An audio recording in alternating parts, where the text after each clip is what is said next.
1, but it feels a lot better tonight for Game 4 than it did for Game 3. And I have a feeling our director, John Moore, will have a field day showing you the costumes that are in the seats here tonight on Halloween.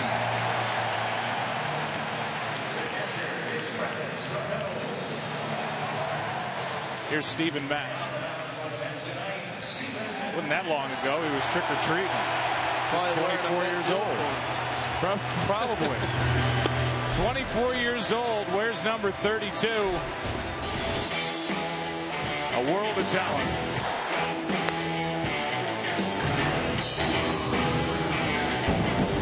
Slept in the bed he grew up in. Stayed at home last night. Made the commute. There he is in high school. And here he is in the big leagues and making just his 9th start at the big league level. Just happens to be World Series game number 4. How cool is that? Got to stay at home, drive to the park, and pitch in a World Series game. Tom, I thought your stuff in the opener was brilliant. First New York-born pitcher to start a postseason game for the New York Mets. Here's the lineup he'll be taking on. No surprises. Escobar, Zobrist, and Kane, the top 3 in the middle. Hosmer, Moustakas, and Salvador Perez.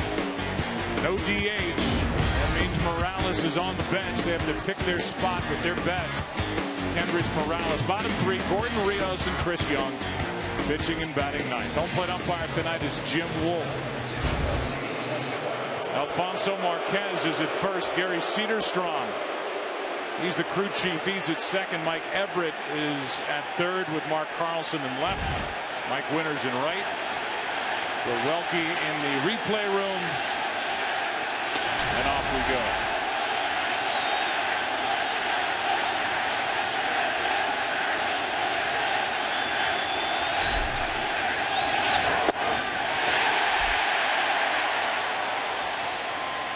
.20-mile-per-hour difference from the first pitch in Game 3, 78 compared to his 98 to start the night. And the guy who wears the number that was once worn by John Matlack, who was so strong for the Mets in 73, brings home a bouncer in the count. 1 ball, 1 strike. For coverage of this game in Spanish, please tune to Fox Deportes. You know, David Wright was all over that bunt right there. As you start to play against guys in a series, you get familiar with some things they might do. He was anticipating that bunt from Escobar. He was all the way in on the grass on a dead run before the pitch was delivered.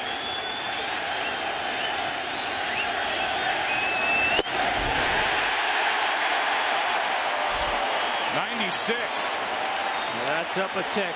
Typically he'll sit 95, but just imagine the adrenaline right here. First inning, the local kid.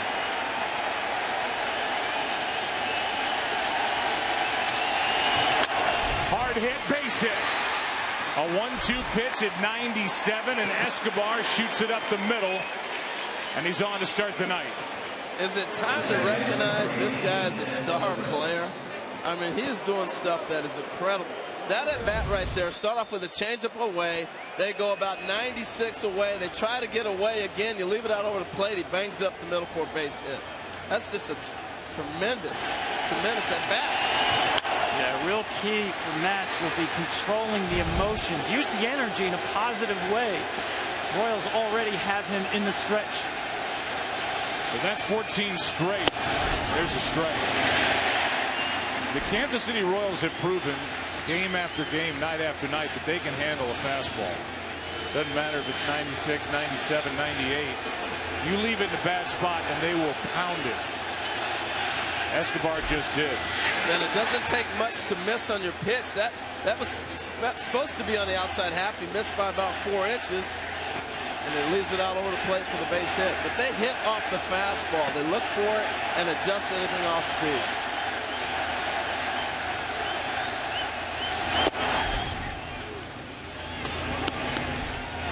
Talked to Terry Collins about Steven Matz and his start in Game 4 of the NLCS. He said the first 3 innings he was unhittable. Then the adrenaline started to wear off and he became hittable. He's pumped up now. Here's a bunt foul. Strike two. He's got all the tools, Joe. You've seen the velocity. Excellent curveball. He's featured that. That was the changeup right there.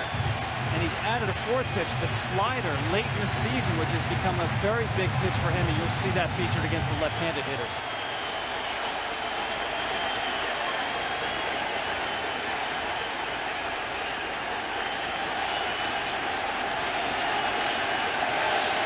Came up at the end of June. Now pitching in the end of October. The 1-2. Major League debut, beat Cincinnati 7-2. Steven Matz did, had a big day at the plate. 4 RBIs, went 3 for 3. Former second-round pick. Runner goes, struck him out, no throw. And they're going to say interference and call them both out. Zobrist crossed the plate after the swing and the miss. Well, you didn't get an argument from Zobrist. Now, there could be incidental contact. You got to allow that catch to the lane, but I think he's falling back away from the throw. He's getting out of the. You got to. I would think have to complete the throw, but you don't have to under the rules. It's all you need right there. You got your interference. You don't even have to continue to throw. All you got to do is go through the act. That's why you get the automatic call. No argument whatsoever from the Royals. Former catcher is their manager, Ned Yost. Escobar had a great jump. He would have stolen that easily. But he is out because Zobrist fell across the plate as he struck out. 2 out and a strike to Lorenzo Cain. Great jump, as you see. What I found interesting too, Joe, was the shot of Ned Yost. He's a former catcher. You didn't get any argument from Ned at all. He knew immediately what had happened.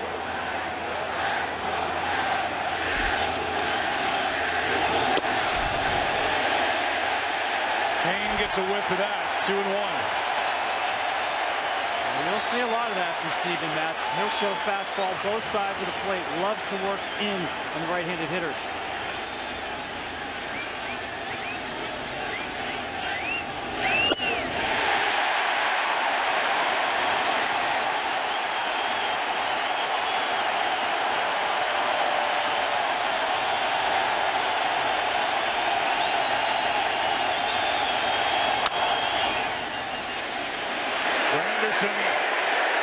Scoreless first for Steven Matz. And now the vet Chris Young goes to work, a former Met. After Curtis Granderson will lead it off for the Mets. He'll be followed by David Wright. Those two each hit a 2-run home run last night. Wright drove in 4. Daniel Murphy. Mets want to get him going. Then it's Cespedes, Duda, and d'Arnaud. And the bottom 3 in the lineup for New York. Conforto, Flores, Steven Matz, good hitting pitcher. Against the right-hander Chris Young, who was with the Mets in 2011, 2012. 3 hitless innings in game 1, that 14-inning affair. He got the win. He deserved it. Coming out of the bullpen, he was terrific. Tougher to solve first time around than the Sunday Times crossword puzzle. Why? It's just so unique. 6'10", fastballs up, sliders down. Takes a while to adjust to the uniqueness of Chris Young. Granderson. Ball 1.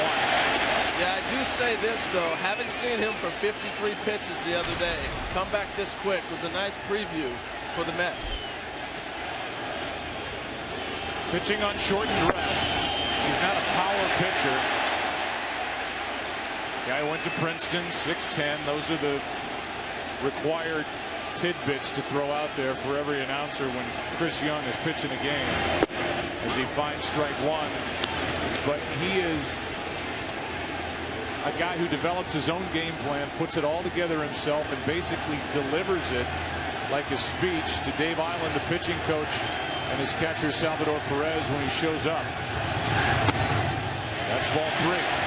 Joe, I think it's worth emphasizing how unique that is. Chris Young puts the game plan together by himself, does all the talking in the pregame meeting. Typically the club, especially the pitching coach, will talk with the pitcher through the game plan. Granderson hooks it foul. So thing to point out, too. Remember, yesterday, Zobrist diving for the base hit by Granderson in the outfield grass. He was way deep. Now he's just off the grass. So they've made an adjustment already. I love this stuff. And Granderson hits it right to him. Wow. He hits that same ball to him yesterday. I think he has a chance to beat it out. They were playing it that deep. So they shortened that up. The base hit yesterday, you're not giving up those easy hits again. Degree in politics from Princeton.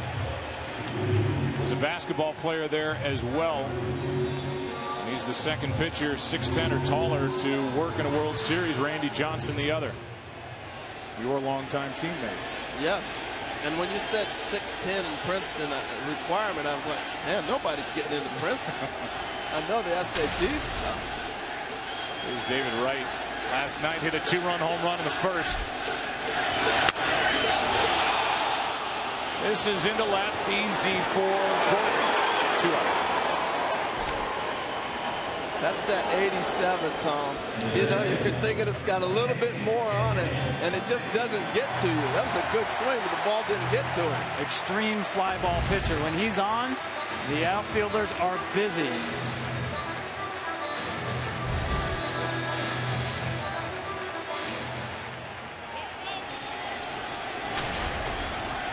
Second time in the postseason for Chris Young. Worked with San Diego back in 2006. That's the last chance he had. Ball one high to Daniel Murphy, who has just 2 hits in this series, 2 out of 13, after hitting .421 through the first 2 rounds of the postseason. 2-0. Well, he hasn't been swinging the bat very well. And these are the counts where he's got to get back to being himself. Not worrying about home runs, but striking the ball sharp and picking up some hits.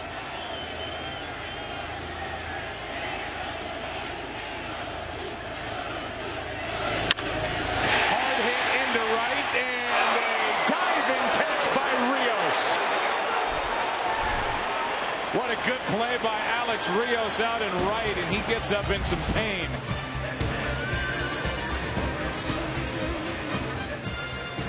Good catch, Rios. Mets go in order after 1-0 score.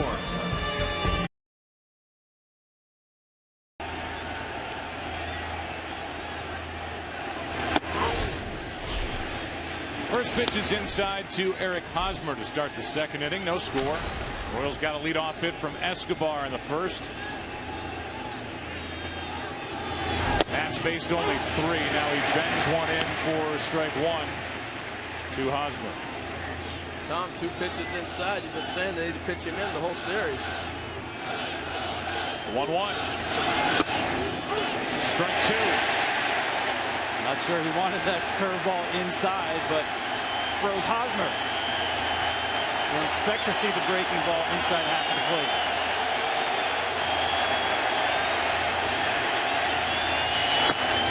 One down. Strikeout number 2.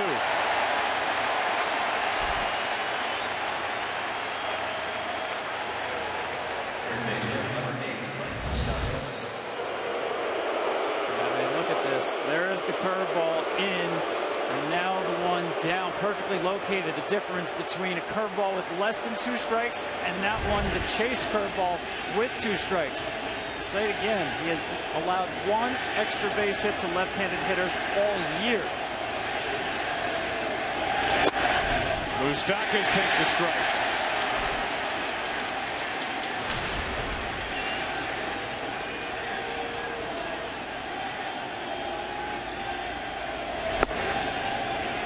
I don't think he's your normal left-hander. You know, most left-handed pitchers don't bust you in and then have that hard slider. It's almost like a slurve. His curveball breaks so hard, he's pitching it in and out. Foul ball for strike 2. And we caught Alex Rios after he made the catch in right. Great grab. And the ball hit by Daniel Murphy. And that right arm and shoulder got extended on that dive. And he was in some pain heading back into the dugout.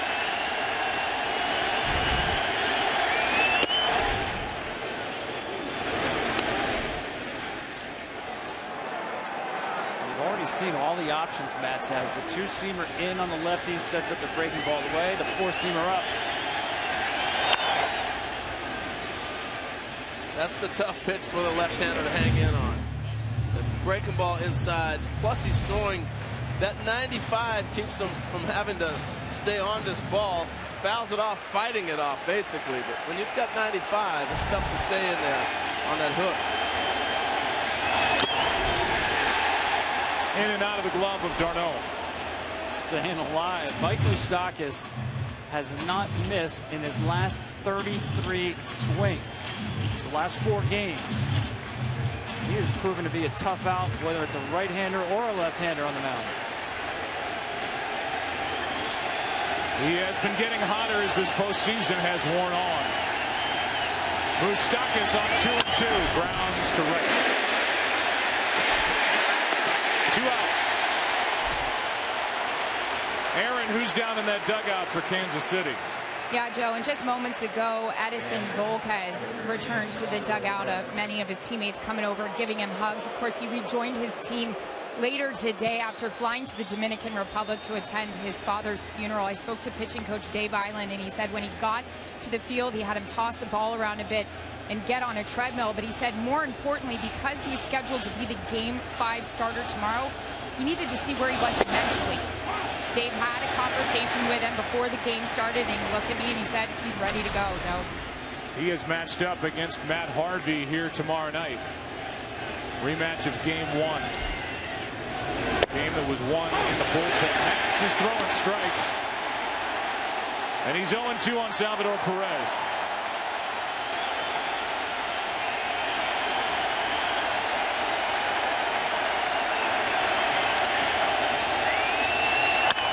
That's a base hit on a 95-mile-an-hour fastball. Doesn't matter the count.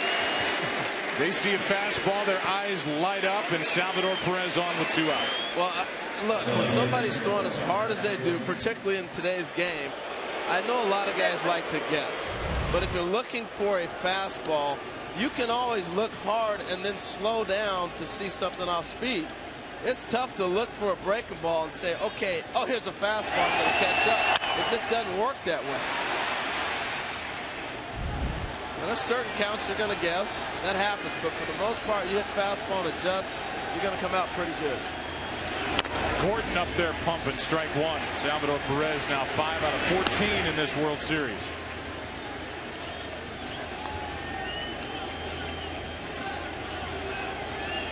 Alex Gordon 3 for 10 with a home run. He had the game tire off Familia in Game 1. Strike 2. Very comfortable getting the ball in on the left-handed hitters.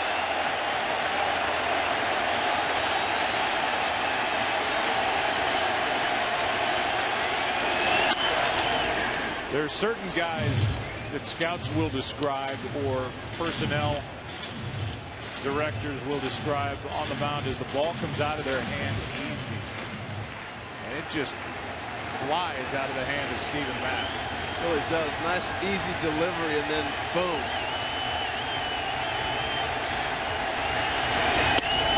And why that's so hard to hit is you swing with the motion that's coming at you. If a guy jumps at you quick, you have a tendency to jump out quick at him.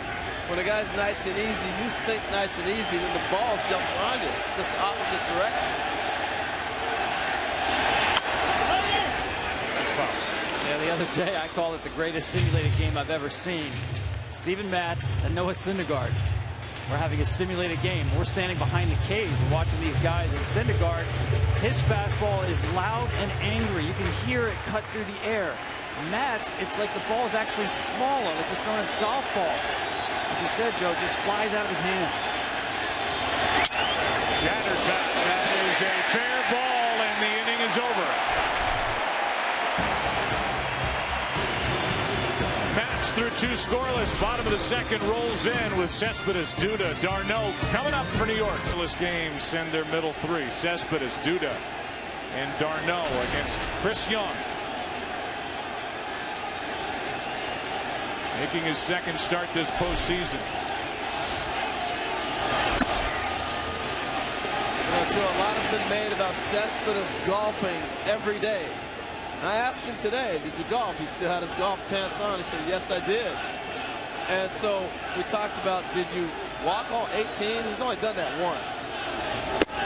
The myth was he walks 18 every time he plays, but he did tell me why he golfs so much. And it's not just for the love of the game, but he said it allows him to keep his hands inside the baseball better. When he feels like he's circling the ball or gets into a little bit of slump, golfing puts his hands in the right rhythm. Well, they still talk around the Mets about a par 5 he played in Colorado, 538 yards, driver, gap wedge. Drive went more than 400 yards. So, Joe, you can see with a swing like that what he can do to a golf ball. Yeah, relatively new to the game, but just obsessed with it. 2-1 pitch. In at the knees, 2-2. That's the ball that freezes hitters. That one right there, that one down low. It's coming from such a high arc that you give up on it, and it catches the plane through the zone. The time where a catcher catches it, you're shaking your head, but when it's going through the zone, it's a strike. Cespedes spoils it. Yeah, I mean, typically we talked about the fastball up in the zone, and I think hitters train their eyes to see a Chris Young fastball up.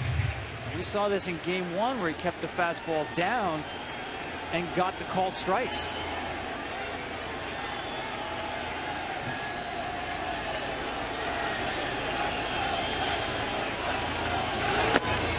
A strikeout to start the inning.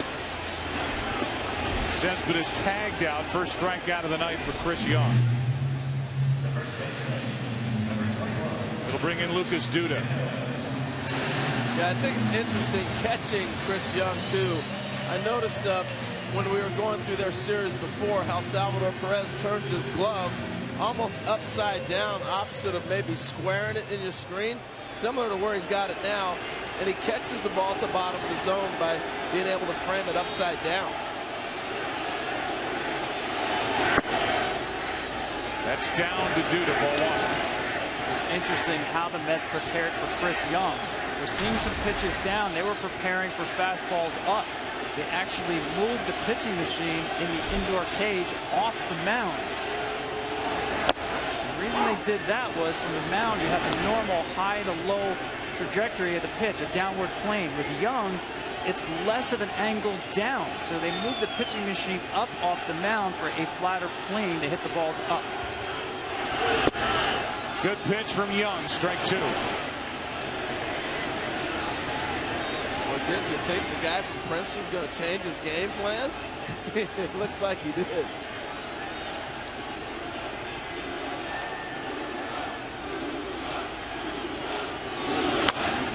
Duda rolls one over to the right side. It's a fair ball. 2 out. That play's tougher than it looks. You're watching this ball come over, and Hosmer's got to make sure this doesn't hit the bag and kick away, so you're kind of waiting. It still rolls on top of the bag. That's why you see him scoop it with 2 hands. Usually just scooping one-handed, but that one he's making sure I got this little easy roller. Those are the ones you miss. 2-time Gold Glove Award winner over at first base for the Royals. Here's d'Arnaud. Mets looking for their first base runner of the night.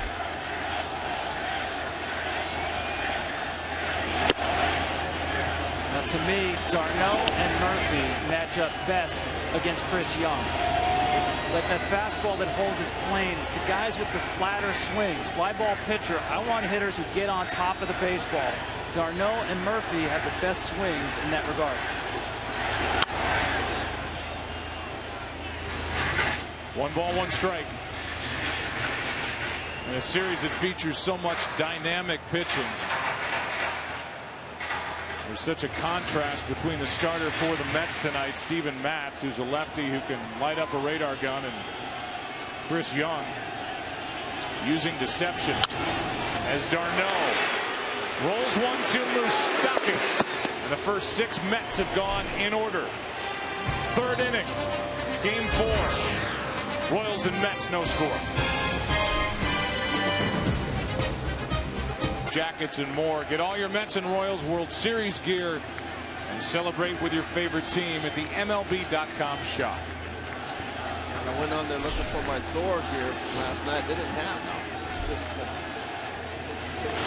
Here's Rio. See how this at bat goes after we saw him make the diving catch out and right in the first inning.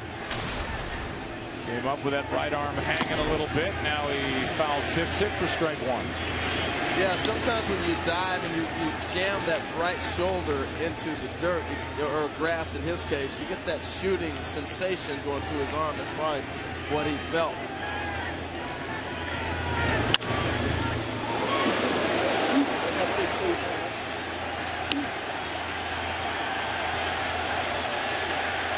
Matz has struck out 2. He's pitched around a hit in each inning.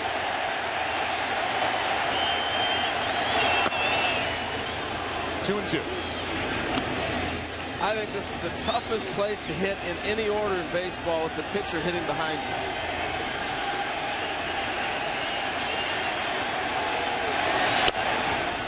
Fastball misses, up and away, full count.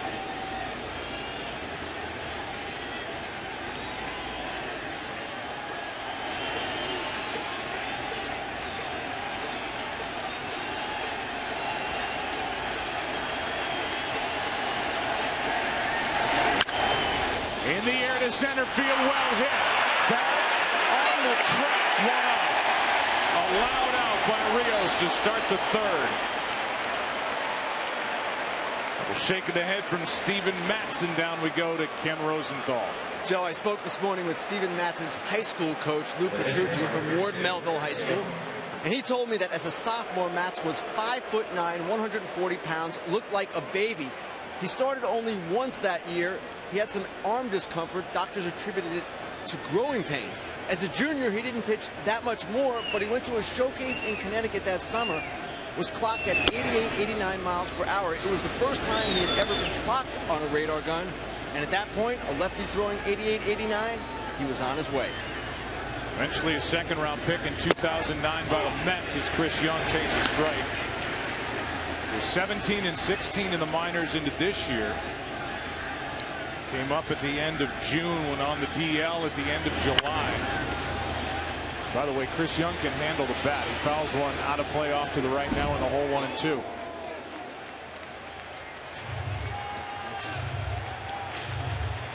Picture of Steven in high school, and his parents are sweating through this one. Ron and Lori on this chilly night at Citi Field. 2 out. Well, Joe, imagine starting a World Series game as a left-hander with only 8 career starts. That's where Steven Matz finds himself. He's had great command of this breaking ball these early innings. Makes the night a little easier. Actually ties a record, the fewest starts by a left-hander going into a World Series start. And Harold, I know you know this. Duster Males back in 1920. Escobar takes a ball. Did you say dust my nails in 1920? You talk about confidence. Duster already had a nickname. He gave himself the nickname The Great, as in the Great Males. And before Game 6 of the 1920 World Series, he says Brooklyn, Cleveland's playing Brooklyn, will be lucky to get a foul ball off of me. There's old Duster. He says if Cleveland gets me 1 run, we will win the game. This is before the game. And guess what? He won the game 1-0. In for a strike from Matz. Now 1 and 2 on Escobar. I checked Steven Matz's Twitter account today. He didn't make any guarantees. Mets fans are loving it so far. Left side for right. And the young left-hander is on to start this game 4. Bottom of the 3rd inning, we'll see Steven Matz back at a major league ballpark. Come out and make memories that last a lifetime. Go to MLB.com/tickets to reserve your seats for 2016. Conforto hits one into right. Down the line, it is gone. Home run for the rookie. And the Mets lead 1-0 in game 4 here in the 3rd.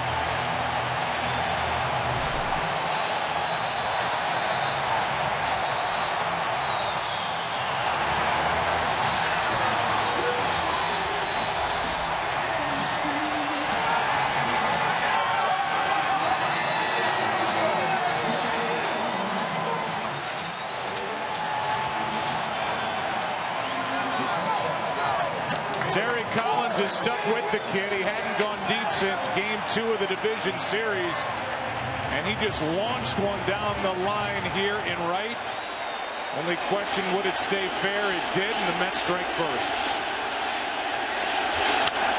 Flores into center field, a base hit. Conforto was the one guy who had not seen Chris Young in game 1.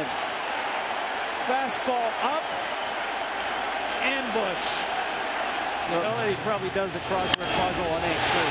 Well, that swing by Michael Conforto, you didn't see 2 years ago. That ball he shoots to left field. That's the one thing that he and Kevin Long have really worked hard on, is him being able to pull that pitch. That was my big concern watching him come to the big leagues. Was he going to be able to pull the ball? Here's one that skips in, and down to second goes Flores. With Matz up there to bunt. About a 56-footer from Chris Young. Yeah, and that's a big mistake, so to speak. You move the runner up. Now you can bunt him over to third and have a runner at third base with 1 out. So this kind of changes the whole half inning right here for the Mets. A little changeup he held on to a little bit too long. Actually spiked the fastball.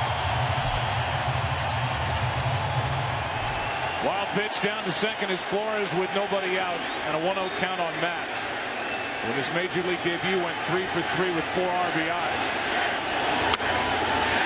The bunt is perfect over to third. Flores, 1 out.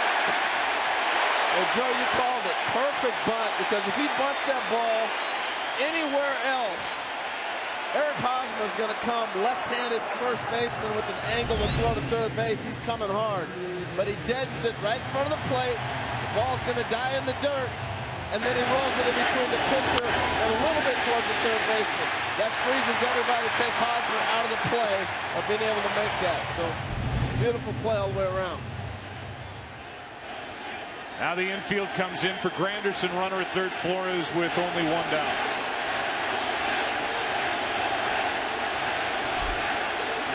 For Wilmer Flores, that was his first hit of this World Series, strike 1. And you want to know what the Royals think of Steven Matz? They got the infield drawn in. You have to here with 1 out. Don't want to concede anything.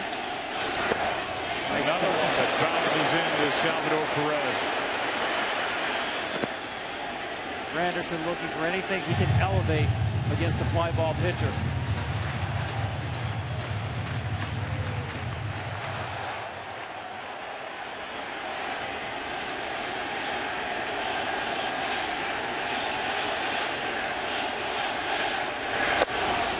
Strike 2. Around the cage talking to Curtis Granderson and Conforto, and he said, Torrey Hunter taught me a long time ago, the key is to find out what's each team do individually against you and make those adjustments. They were talking about that at the cage today.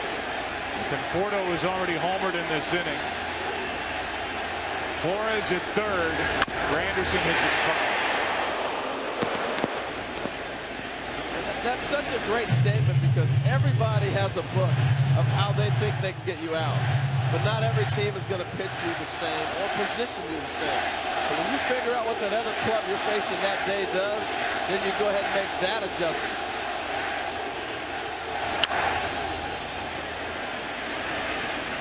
Still 1-2.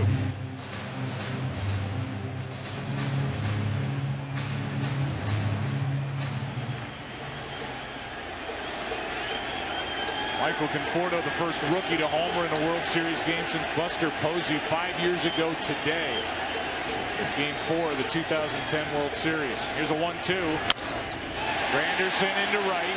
Rios will come up ready to throw. Flores will tap and come. The throw too late, 2-0. And Rios took his time. He forgot how many outs there were. Yes, he did. He forgot. He thought that was out number 3. He took 2 steps towards the dugout. By then it was too late. If he comes up throwing, he's got to play at the plate. Alex Rios has a good arm.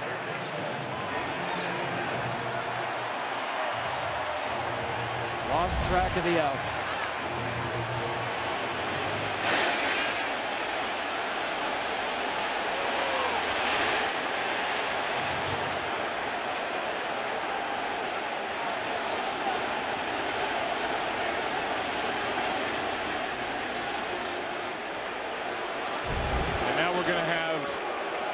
They've already appealed to third. When we were in our first replay, and Ned Yost is going to challenge the tag at third base. Well, as you said, Joe, they already did appeal it. And that is very close. I don't believe that's reviewed. Looks like he first wants the umpires to get together to see if the base umpires or even the outfield umpires had a look at this.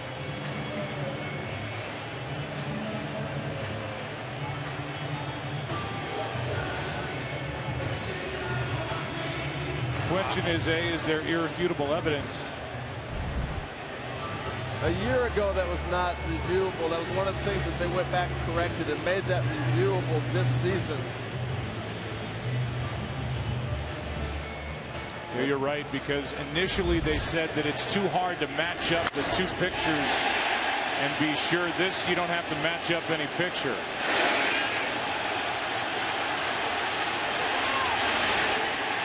So it is reviewable, and they're giving it a look. And you can see the bench told Ned Yost to go challenge that as they got word from in their clubhouse. As it turned out, Flores didn't have to even. You know what happens a lot of times as a runner is you get on the bag and you rock back and push, and as you rock back, it almost looks like you leave early.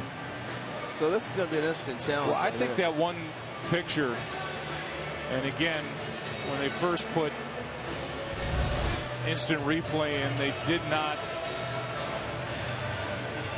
allow for this to be reviewed. That's been corrected and changed. The question is there irrefutable evidence to say that he left early? Is his foot still on the bag when the ball is in the glove? And don't forget, back in the MLB headquarters, they can blow up that picture. You're really talking about, did the spike leave the base before the ball touched the back of Rios' glove? Here comes your answer.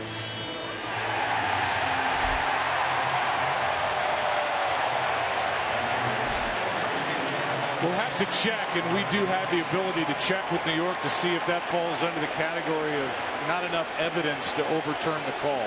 Yeah, I'm with you on that. I don't think that's real hard to overturn, and you're taking a run off the board on a play that was a gimme run. But if he leaves early, he's out. Yep. It was certainly close enough for the challenge.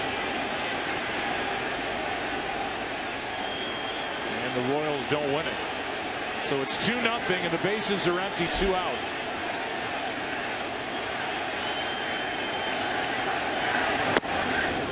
And give the Mets credit for manufacturing that run. Single, an expensive wild pitch to move him up to second. Bunt to get him over, fly ball to get him in. I'm still stuck on Alex Rios. You got the infield drawn in, which is right in front of you, so he sees that for a couple pitches and then forgets how many outs there are. That's a tough one. I've been there before. I forgot the outs, but that's a costly one right there. I mean, this is the World Series. I mean, you can't forget how many outs there are in the World any time, let alone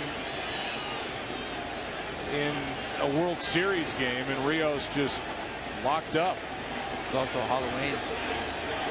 Spooky. Here's a 1-2.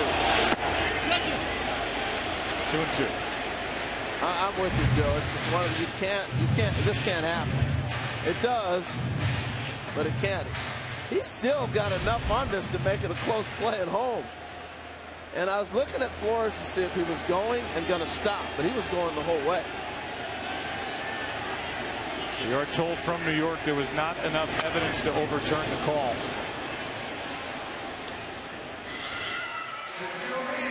So had the call on the field been after they appealed that he left too soon, that probably would have held up under replay. The call was safe, the appeal was safe, and no change, no reversal on the challenge. Still 2-2 on Wright. Well, Flores knew what he was up against. You know, you got a short fly ball to right field, and they're saying, let's get the run. He knows Rios can throw. Trying to get that good break. 2-2 pitch. Just high. Full count. First time around, Chris Young working down in the zone. Or this inning, up in the zone. Didn't get the call. 3-2 pitch. A 2-out walk. And obviously, Chris Young is a little bit off with his release point. It's got to be very difficult to change. I'm going to go high. No, I'll go low, because those are all different release angles. And for a guy that comes straight overhand like he does, that means hold on to the ball a little bit longer or release it sooner. Now it's Murphy with the Mets up 2-0 in the bottom of the third. 1 on, 2 out. 2 runs home in the inning.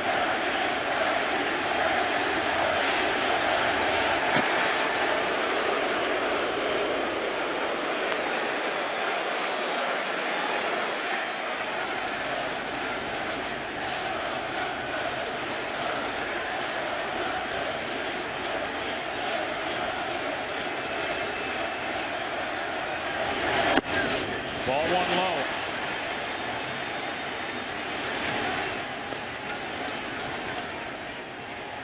Murphy got into a good count last time, 2-0, and centered the ball up that Rios made the diving catch on. He's seeing the ball pretty good right now.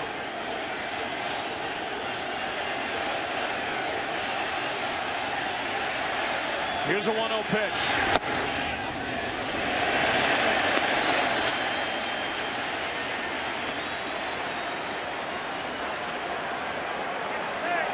Chris Young does not have the same bite on that slider, certainly not the same command that we saw in game 1.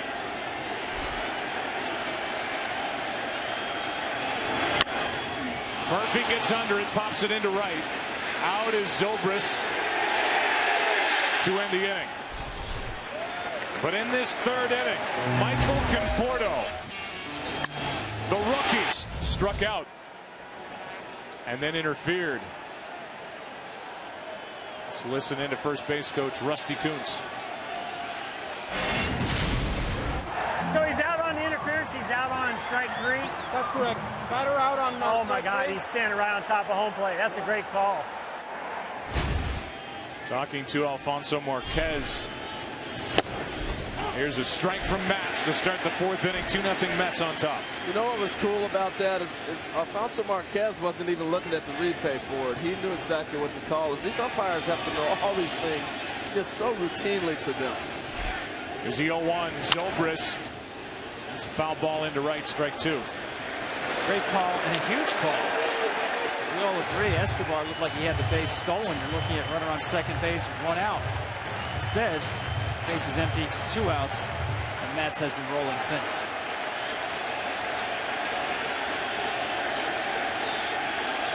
Zobrist trying to get on to start the 4th. Chatted with the manager Terry Collins of the Mets. We'll give you that after Zobrist does something to begin the top of the 4th inning, with Kane and Hosmer to follow.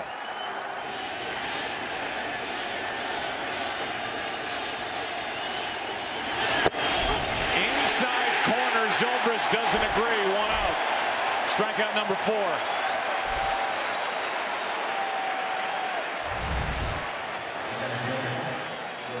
Commanding both sides of the plate. Does he catch the corner? Nope. But he's been around the plate all night. He gets the call. Sure did, and that's the key. Keep pounding it. See why Zobrist spun out of there upset that was called strike 3. Kane takes a strike. 4 strikeouts now from Matz. He's allowed 2 singles. Strike 2. Here we go with Terry Collins. First question about Steven Matz and him looking good tonight. He sure does. He's, got very, very good stuff, and he's commanding the strike zone right now, keeping him off balance with his secondary pitches, and throwing the ball very well. Yeah, how's your bullpen after last night's game going into this game 4? Oh, we're in great shape. You know, those guys, they've had a lot of rest in the last 10 days, so they're in good shape. Tell us about what your hitters are seeing out of Chris Young. He's deceptive. He is deceptive, you know, and that's the one thing, you know, just don't see guys that tall, and the angles that he can create, you know, they're very deceptive. He's got a great changeup, and you know, hopefully next to the second or third time through the lineup, we'll get a better idea. Terry, thanks for the time. All right, guys. Here's a 2-2 pitch to Kane. It's fought off and fouled off. The Royals, by the way, have come back from 2 or more runs to win 5 times already this postseason. It's tied for the most ever in a single postseason with the 96 Yankees. That's strike 3 on the inside corner again. 2 out. Talked about whoever wins the inside half of the plate is going to win the game. And Steven Matz is getting that right now. He's pounding the inside half and he's getting the call. Again, another questionable pitch. This one may be a little closer than even Zobrist's ball, but he continues to be able to pound. And the folks are excited. Here's Hosmer.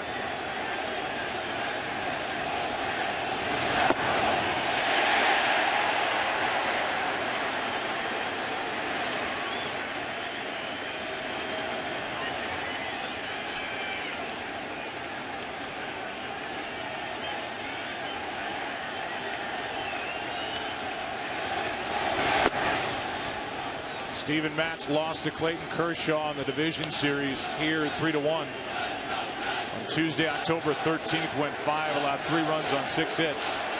Started, did not get the decision in the clincher at Wrigley. But he is rolling tonight. He is through 4 scoreless. And the Mets lead 2-0 into the bottom of the 4th. Here at Citi Field in Game 4.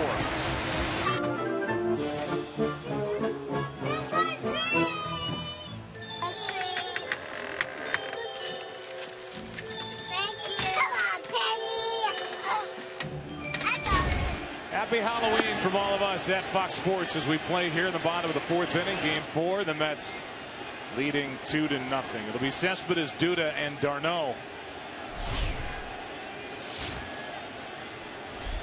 against Chris Young, who allowed the leadoff home run in the 3rd. Gets a strike here, and the count evens at 1. Being fair to both teams right now, Jim Wolf on the inside pitch, giving that to both pitchers.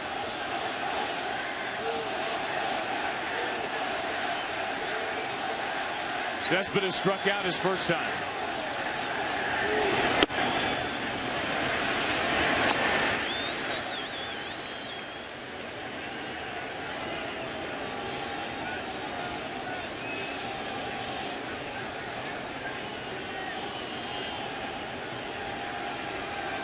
Here's a 2-1.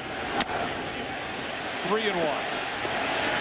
One thing you know about Chris Young, he's going to battle. I'm sure he's taken note of the way Steven Matz is throwing the baseball tonight, leaving him little room for error, already down 2. But so far the command has been elusive, and a danger pitch right here. Cespedes is thinking home run. Full count. Optical illusion, right? 87 miles an hour up in the zone. It's a spin on this pitch. The ball just doesn't sink the way a hitter expects it to. A strikeout for the second time of Cespedes. He's 0 for 2-1 out here in the 4th inning. Tonight's telecast is sponsored by Verizon. Better matters. By Indeed, how the world works. And by Walmart. Walmart proudly supports our veterans. Visit greenlightavet.com to learn more.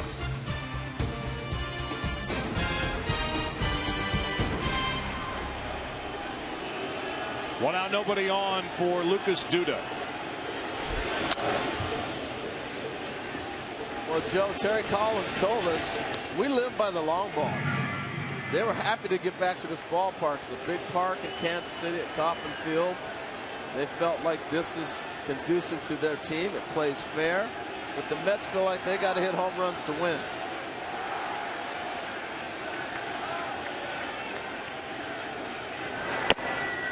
One ball, one strike on Duda. I thought he was very honest in that assessment. He said, listen, we don't have a lot of speed. Not a great base running team. We're not going to string singles together, go extra bases. We need to hit the ball out of the ballpark. And this play is much more fair in that regard recent years. Hard hit, but foul. Strike two. Duda's been coming around. We talked about the 2 for 21 start to begin the postseason. 9 for his last 21 with 3 extra base hits and 7 RBIs. He's not homered here since September 18th.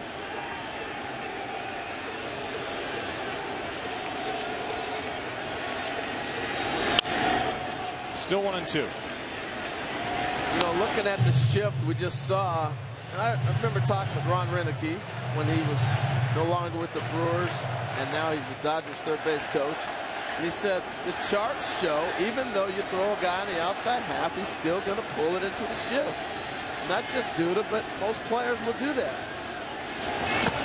I just thought it was crazy. So you're still staying in the shift and you're pitching away? And he said, yes, we still pitch guys away. 2-2 the count. The dimensions have changed here at Citi Field since it first opened in 2009. That's foul. This was a ballpark, Tom, where fly balls came to die. And now the dimensions are, as Harold said, far more fair for the hitter. Yeah, I think it's still a pitcher's park, but definitely more fair. I think it's a good word to use. See some back walls behind the home run walls existing now with the original walls. Duda's fooled, and he strikes out 2 down. See the difference right there? And that got in people's heads here. There's no doubt about that, especially David Wright with that opposite field power. It was tough to leave here at right center.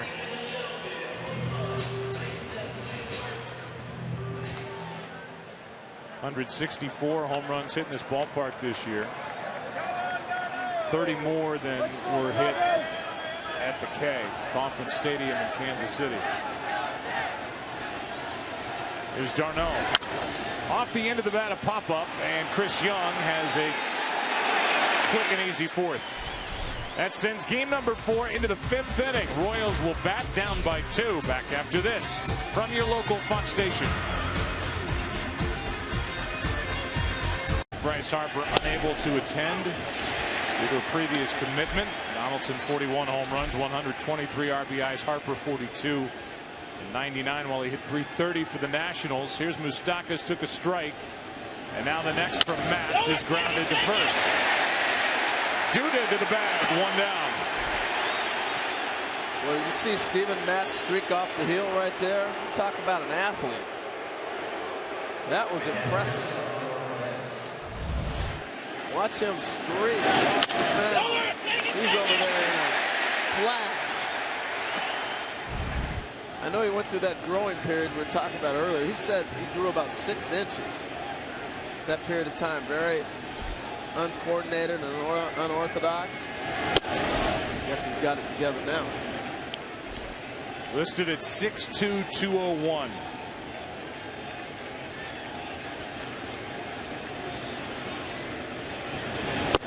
That's a strike, a ball and a strike to Salvador Perez. He looks taller than 6'2", doesn't he? Especially even when you're around it. The 1-1. Out in front of it is Perez. This has been clinical so far. And really, Matz has barely left the plateau area of the mound. He and d'Arnaud on the same page throughout. He doesn't have a lot of options to work with. He's got everything working tonight. Get the ball, get the sign, go. Breaking ball is flied into left center field, and that is down. Cespedes kicks it away, and Salvador Perez will coast into second with 1 out. Perez 2 for 2 with a single And we'll see how they rule that. Definitely a hit, but is it a hit and an error or a double? Well, I think it's going to be a double the way he played it. You're not going to see Cespedes lay out like a lot of other people. It's a very difficult catch, and it's just the luck of the bounce, so to speak, for Perez as he without intent kicks this ball away with the right foot. Watch this, just part of the motion, kicks it forward. That's a great point. He doesn't leave his feet that often. A lot of center fielders will get their eyes down to that baseball. Didn't have a great first step either. Goes down as a double for Perez. Here's Gordon as the Royals have a runner in scoring position for the first time tonight. Gordon grounded out to first, his first time up.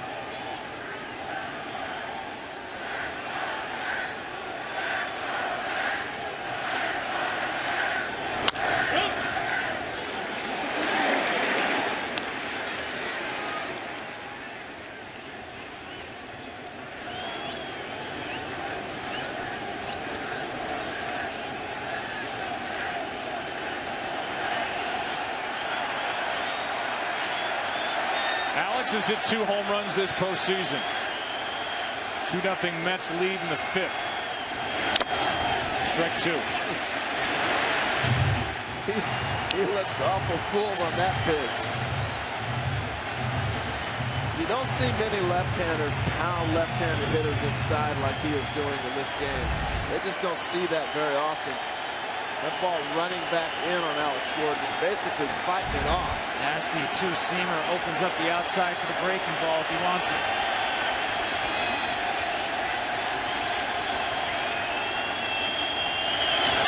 That's hit into right. That ball's going to get down. Perez will come around third to score, and it's a 2-1 game. As Alex Gordon has cut the lead in half. He got the breaking ball, but he didn't get it away. Exactly right. Hung it. One of the few mistakes we've seen him make with the breaking ball.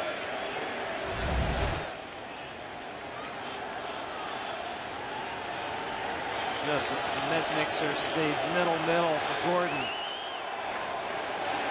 Ned Yost has his bullpen ready in case we get down to Chris Young's spot.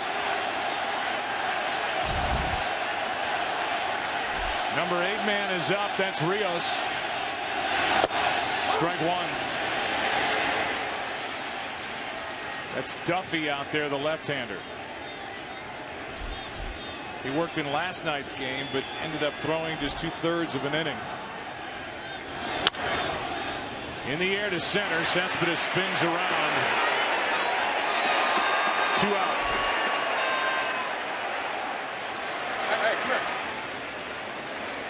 And we'll get a pinch hitter. That's it for the starter, Chris Young. Well, you think about it, Chris Young basically threw a 1-0 game. I know he gave up the home run to Conforto, then they manufactured, and Rios fell asleep on the fly ball. They scored the run. Guys, how about this move? Kendrys Morales, who is really the one big threat, is going to be the call here with 2 out in the 5th inning, as Ned Yost is looking for Morales to pop one. But this is a big bat that's coming off the Royals bench here in the 5th. Now, this is why I didn't like their roster construction, having Earl Mondesi Jr. rather than Johnny Gomes on the roster, because Ned Yost is now firing his best bullet, Kendrys Morales, this early in the game, in not exactly a high leverage spot. 2 outs, runner on first base. If you have a guy like Gomes, a veteran hitter, especially against a left-handed pitcher, this would be the spot for him.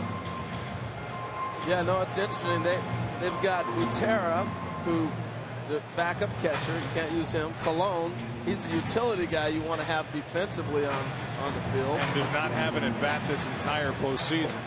And then you got Orlando, who you want to replace Rios late in the game for your defensive move. So he's shooting his bullet right here with really the one offensive weapon he's got right now. Chris Young ends up going 4 innings, 2 runs on only 2 hits, 3 strikeouts, a walk. Here are the numbers from Matt. Here's Morales. Ball 1. Kendrys is typically the DH for Kansas City. Had a big year. Hit 22 home runs, knocked home 106. That's down. Ball 2. 2-0 on deck. Escobar.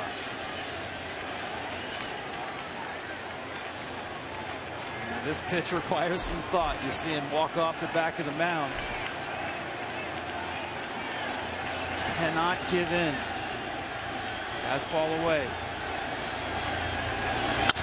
That's a ground ball, base hit up the middle.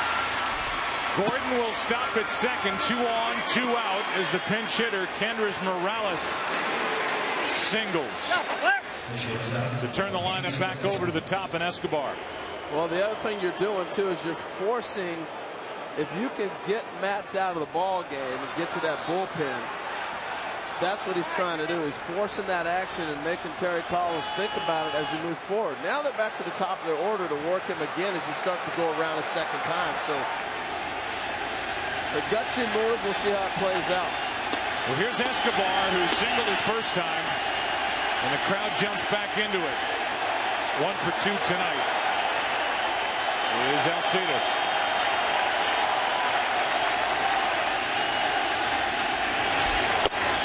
See if Escobar can deliver again in a postseason where he has been one of the toughest outs in baseball. Well, Terry Collins didn't have any options. The bullpen just got up now.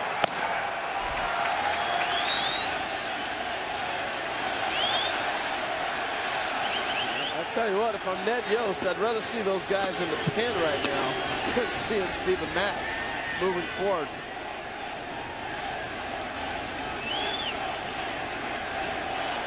Matz is due up third in the bottom of this fifth. 1-0. 2-0. Don't forget, in the postseason, his pitch counts 85 and 76. He's not a guy designed at this point in his young career to pitch deep into a game.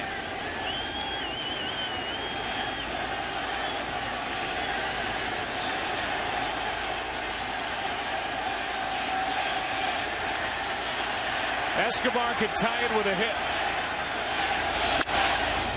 Into right. Granderson back to grab it. 2-1. As the Royals get on the board but strand 2, and they've used their best pinch hitter, Bob, on Web Services on the home run. The prettiest swing for a left-hander is when you can stand and watch it. 107 mile an hour off the bat. 395 feet. I like the height. 118 feet. It's over the overhang. You feel like you're playing back in Old Tiger Stadium. And Tom, you talked about the swing. Thing of beauty. You've got the right word, Joe. Extension. Watch after contact, the way the barrel continues forward.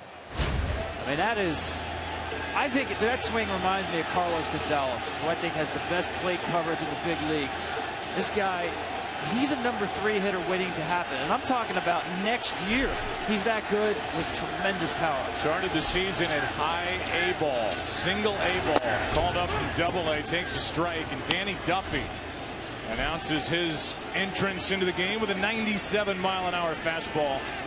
Begin the bottom of the fifth. 2-1 Mets on top, trying to even this best-of-7 series. So a lefty for Conforto. Strike 2. Well, this will be the challenge for him as he gets older, how he hits the left-handers, because he's going to be that guy that you bring in a specialist against. Say, we got to get you out. He's going to get those tough lefties.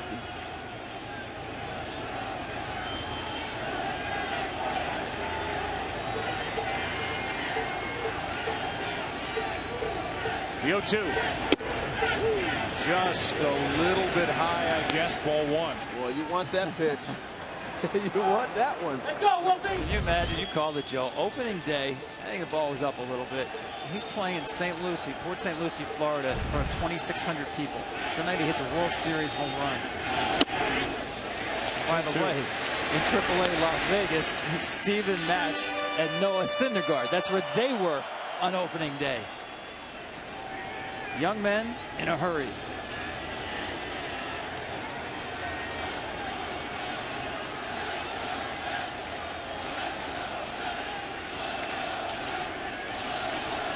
Two-two pitch. Fly ball into right. Will this carry? He has got another. Conforto. 3-1.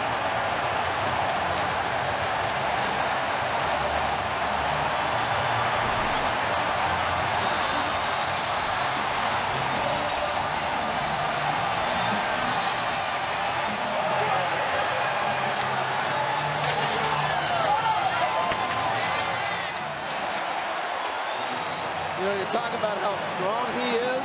He's fooled on this pitch. And he hits this ball about 390, 400 feet off his front side. It's a breaking ball. He gets out in front of it and was able to just stay through it.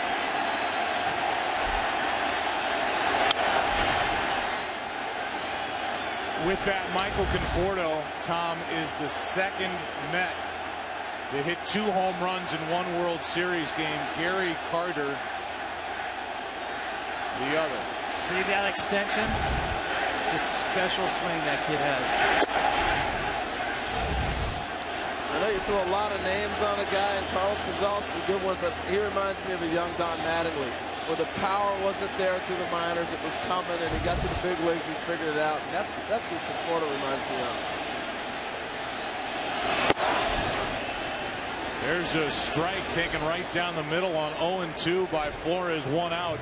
Alex Rodriguez is with us out in the outfield in the pregame set. Hey, Rod, it's not bad when you can get fooled on a pitch, not get all of it, and still flip it deep into the night. Boy, what an incredible swing, and it's amazing. These kids come up nowadays, and that's the biggest difference that I see when I came up 20 years ago is these kids come out ready, mature, and ready to produce on the big stage, and none bigger than tonight. Here's Matz. What'd you think, Alex? We were debating it here in the booth. We kind of thought that might be it for Matz getting through the 5th inning, but he's getting the at-bat here. He may go back out for the 6th inning, even though we know this kid can hit. Yeah, I mean, first of all, he's a good hitter, so he might hit a double here. But very impressive pitcher. I agree. I think Harold said that he's probably the best option at this point. But, you know, the Mets historically have always drafted and developed all these great pitching, and he has the potential to be the #1 guy, if not in this staff, from 29 other teams. 2 balls and a strike on Matz. Yeah, you've become the #1 starter for the Mets here over the next couple of years, and you're good. They got so much young talent, whether it's Harvey, tomorrow night starter.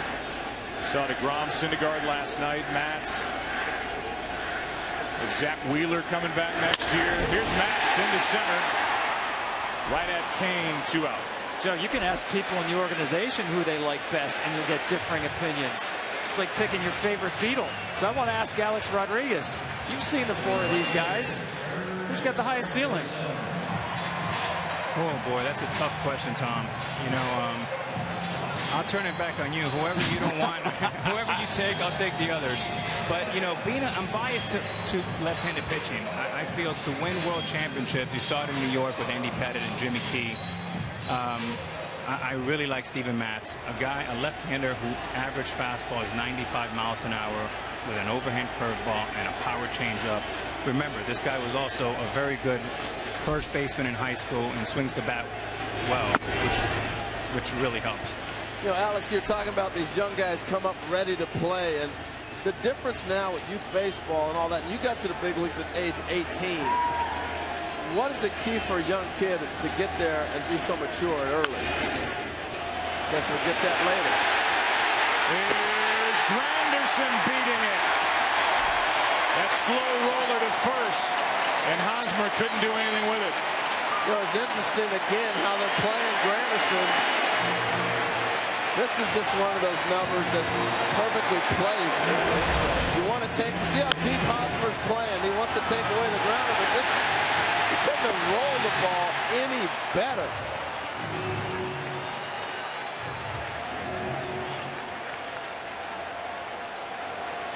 Too far away from the bag to dive and touch it. The inning continues for David Wright. So that's your guy, Alex, Matz. Make a pick. Is he your guy? It's TV. Come on. Okay. I haven't seen enough of Matz, but I'm going to go with the left-hander. All right. And the guy last night was pretty darn good, Joe. Yeah, that's Syndergaard. You know, Joe, these guys remind me of the 1986 Mets when you have their young studs back then with Dwight Gooden and Sid Fernandez, who both won over 15 games and struck out over 200. Both guys depended on the high fastball and the overhand curveball. It reminds me of the guys we've seen the last 2 nights. Yeah, they had Doc, they had Ron Darling, they had Bobby Ojeda, who was really underrated, and Sid Fernandez. Rick Aguilera was on that club as well. Good bullpen.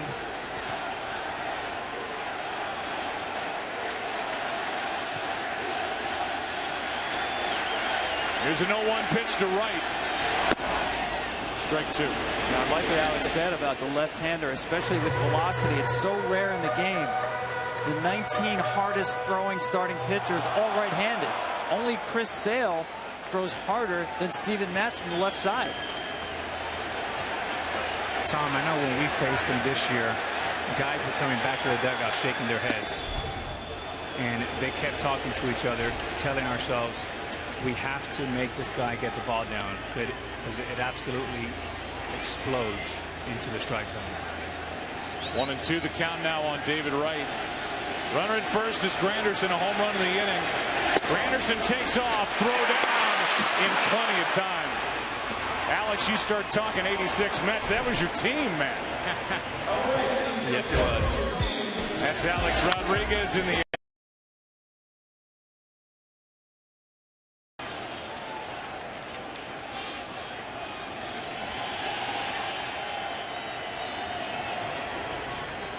What's it going to be for Steven Matz here in the 6th inning? Pitch count. Last we checked around 80. Here's a line drive into left center field. This ball is going to get down and go to the wall. Zobrist has got another double, his 8th of the postseason. And on the first pitch in the 6th inning, the Royals are in business here in Game 4. Well, Joe, that's what I was thinking with the Royals. You're still sitting here, you're down 2. It seems dramatic because you got 2 home runs from one guy, but you really still continue to attack. You're only in the 6th, and you're going to get in that bullpen. The challenge is going to be for the Mets. Can you get to Familia at the end? That's the battle that you have from here moving forward. Here's Kane. Ball 1 up and away. Tommy surprised that Matz is still in there. You know, a little bit again. You know, he has not been running up big pitch counts. Taking that at bat, I think you're taking that at bat last inning, knowing you're only getting 3 more outs at most from Matz. Good pitch there from the left-hander. Strike 1.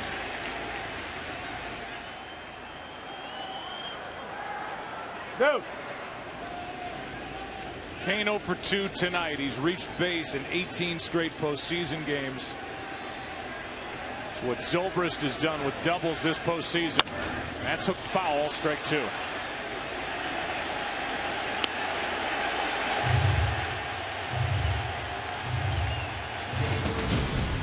Tonight's telecast is sponsored by Chevrolet. Find new roads.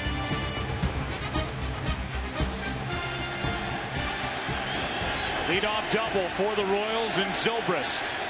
Now a 1-2 to Kane. Grounded up the middle. This ball is through. Zobrist will come in to score, and it's a 1-run game.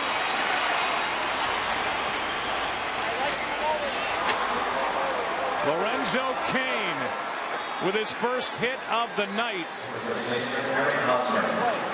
And it's 3-2. Joe, I thought that was the biggest at-bat of the evening for the Royals. You get a leadoff double, you're in the 6th, you're going to get in that bullpen, but you saw Kane hook a couple balls foul. Here, he tries to shoot it to the right side. The ball gets up the middle for the base hit. Now you keep the line moving, and the pressure continues to stay on. You force him to make a move. Terry Collins trying to get a few extra outs from his left-handed starter, Matz, who is cheered on his way out. But now the Mets have to go into their bullpen. Nice will be the first one out of there. Taking on Hosmer. Nobody out in the inning. A 1-run game in the 6th. 6th inning, a run is in for Kansas City. It's a 3-2 game. Kane gets checked on at first, with Eric Hosmer at the plate and Jonathan Nice taking over on the mound for Steven Matz. Back-to-back left-handers, and a pitch is down and in for the first delivery to Hosmer, ball one. The reaction by Matz. Instead of 5 clean, good innings, Terry Collins stuck with him into the 6th inning. He's given up a double and a single, and it's a 1-run game. A 1-0. 2-0. Terry Collins won by sticking with Noah Syndergaard last night over 100 pitches to get that big out, bases loaded 6th inning. Tonight, he extended Steven Matz, who's not as far developed as Syndergaard, and lost the bet. That's a strike. 2-1 from Nice. I think Nice has got to be careful here with Hosmer. They've been pounding him in the whole night. And if you've been watching his swing on breaking balls, he's pulling off everything. He's looking for that fastball on the inside half. He got it. He fouled it. 2-2. Didn't get it where he wanted it.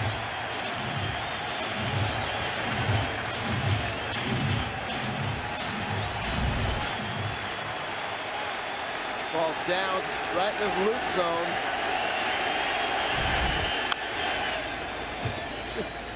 He hits it off his leg, Joe. What do? You throw it back down there and make him hit it off his leg again, right? Which he did, and the count stays 2-2. Big spot here for Nice.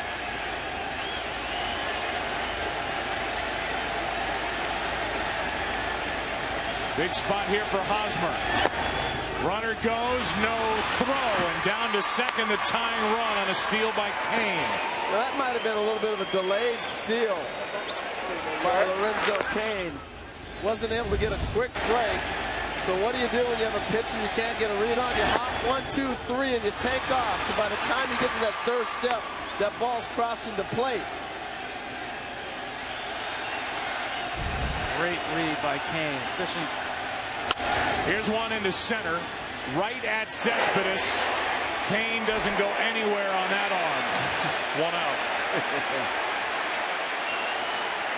It's fun to watch throw, no doubt about that. Well, that delay is still something that you don't see, and a lot of people think that a guy that can straight steal, this is not in your arsenal. I love it. Now watch Lorenzo Kane. When it's 1, 2, and as soon as you get the third hop, you're off and running.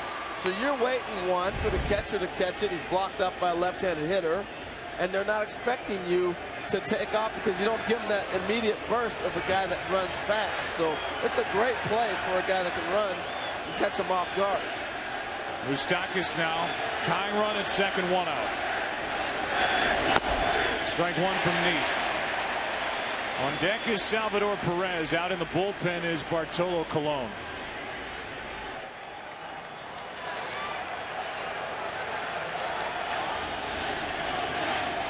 Battle of the bullpens tonight.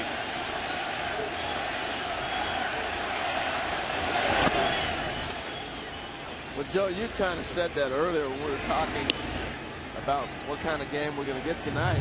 Kind of anticipated that being a bullpen game. Down to the number 4 starters, Matz and Young. Young gets through 4. Matz gets through 5. That's it.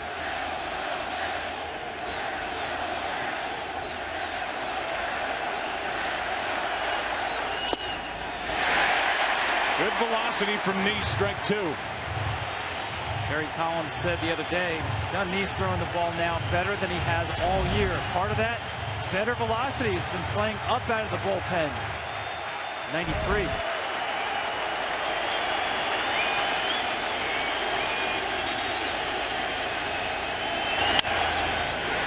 Off the hands. Right. Makes a play, and Kane holds. 2 out. A lot of things happening on that play. Nice baseball play. This ball spinning at David Wright. Lorenzo Cain's already in scoring position. So there's no need to force a throw to third base. If he runs, Wright goes and see if he can cut him off. Nice play. What's this spin? Watch it kick.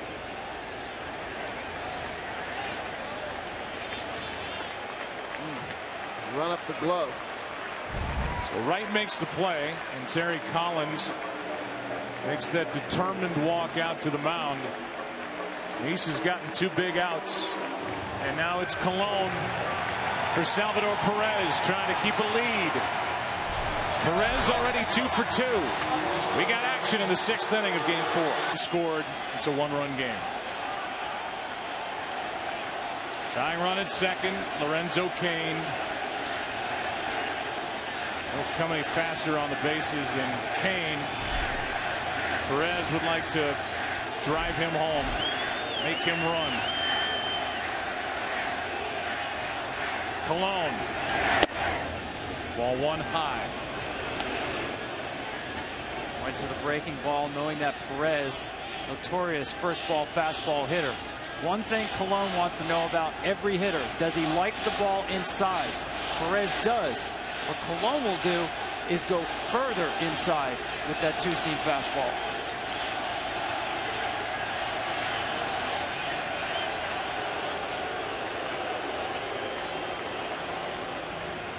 A 42-year-old right-hander.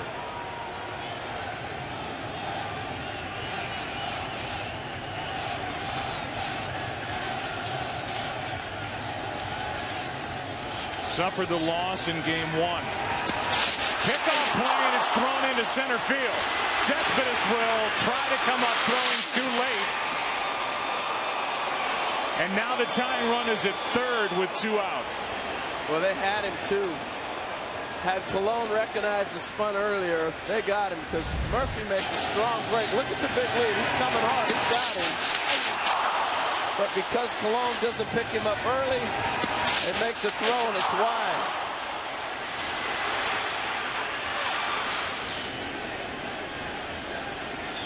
Murphy's momentum all going towards the bag. It's tough to kind of reach back and try to catch that ball once that happens. So now the tying run 90 feet away for Kansas City. Cain at third with 2 out, the 1-0. A ball and a strike.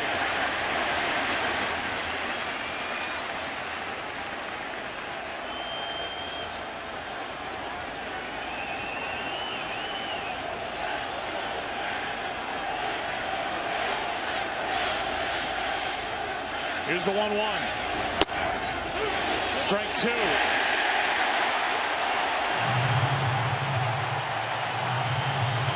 Great pitch. Right-handed hitters give up on this 2-seamer, and the comeback action gets the call.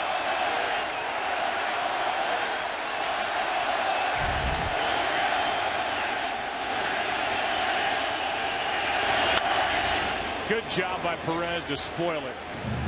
I always wonder when I see the catcher hitting and the catcher complains on the call. Because you're working with that umpire the whole game long, and you're wondering, he's probably turning around saying, we're not getting that pitch. We haven't called that all day.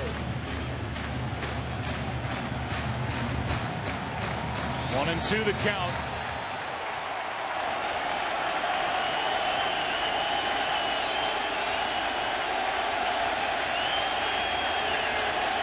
Tying run at third. 2-2. I love the passion of the fans.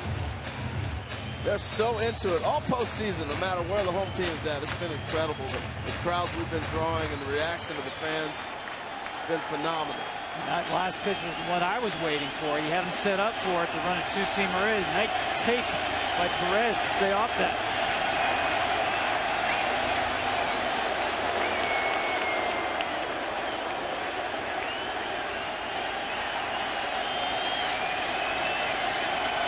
Here comes a 2-2 pitch. Again, Perez able to spoil it.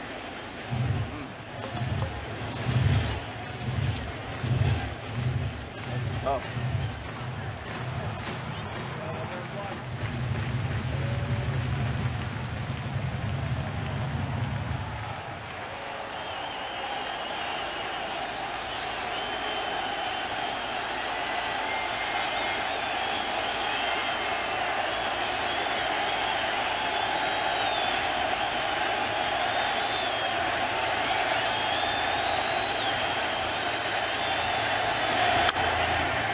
Again.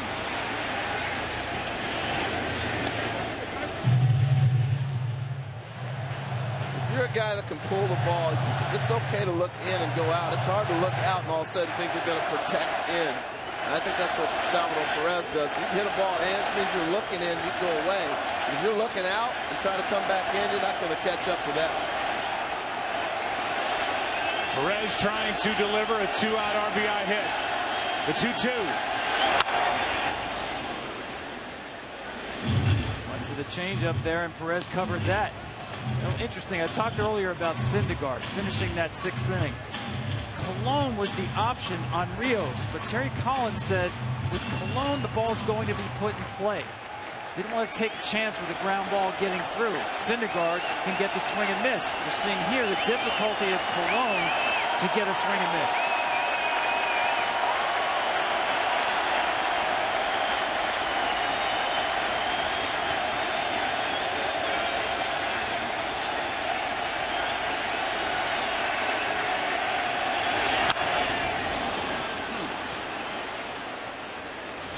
Some kind of battle. This will be the 10th pitch of the at-bat coming. Remember, this started with Matz on the mound. The inning did with a double on the first pitch by Zobrist. He scored on the hit by Kane, who stole second. Recently moved to third on the throwing error by Cologne on the pickoff attempt with 2 out back at second base.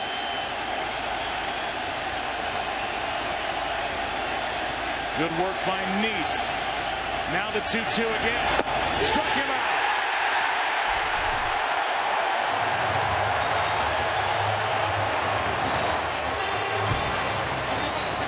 The Royals get a run and strand a man. They've left 4. And Yoenis Cespedes coming up. 3-2 Mets lead. Strike 1. Right 0 for 1 with a walk. Seen an awful lot of aggressive swinging first pitch. It's almost like you're pinch hitting every time you face a new pitcher out of the pen. You know he's coming with that fastball, so one pitch you're guaranteed you can jump on.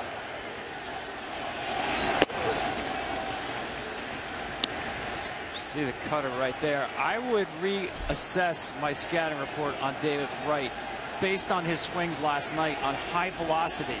He made the adjustment to get started earlier and hit the ball out front.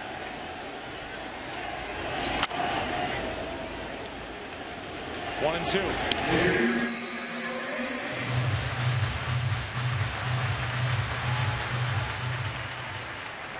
I think the other thing you can do, though, if you have a plan to get in on a guy, you do it when you're in a count 1-2 like this. You get in late in the count. Early in the count, I wouldn't go in there.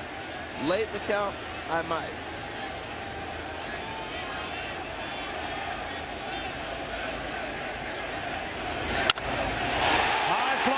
Center. Back is Kane on the track.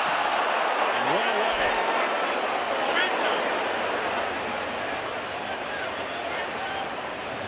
A long, loud fly ball out caught by David Wright. Fans, you shared your passion for your team on America's fastest 4G LTE network. T-Mobile thanks you for making this year's 7th inning stretch the biggest one yet. Stay tuned for the big 7th. 1 out, nobody on. Here's Daniel Murphy 0 for 2. And 2 out of 15 in this World Series.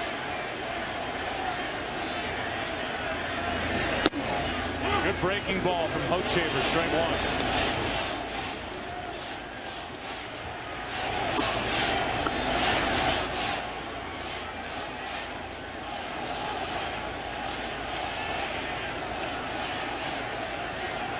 Seven home runs the first 2 rounds of the playoffs. No long balls in this one. That's into left field. Easy for Gordon, 2 down. And the batter will be Cespedes. Big day tomorrow on Fox, and it starts early. Wake up and start your Sunday with a special edition of the NFL on Fox. The Lions take on the Chiefs live from London. Then it's 2 more football games highlighted by the Giants and Saints. And America's game of the week, the Seahawks and the Cowboys. It all starts tomorrow at 9 a.m. Eastern only on Fox. And then stay right there. Grow roots on the couch, because we'll be at you tomorrow night right here on Fox with Game 5. Yes. On the air at 8 Eastern, and a matchup of Edinson Volquez and Matt Harvey. Rematch from game 1, neither starter involved in the decision. It went 14. That's inside ball 1 to Cespedes. Harold, I'm wondering if you see anything with Cespedes where it looks like he's getting closer. Well, if he gets the ball down, his trouble has been the ball up in the zone. They're living above his hands and he's swinging underneath the ball. To me, that's the difference. That's a good sign right there. I haven't seen too many times he took 2 pitches in a row out of the strike zone. Let's see if Hochevar challenges right here. He's got 2 home runs this postseason. That's a strike, 2-1. I'll tell you what, the other thing he's seeing, you're not going to see this good of right-handed pitching from one staff. He's seeing 5 or 6 guys coming at you that are filthy. No let up.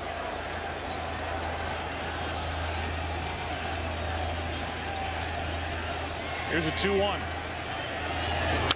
Big swing, 2-2. 2 cutters in a row he's made mistakes with. First one was a backup one inside. Understandably, Cespedes took it. This one is hittable. Under it again.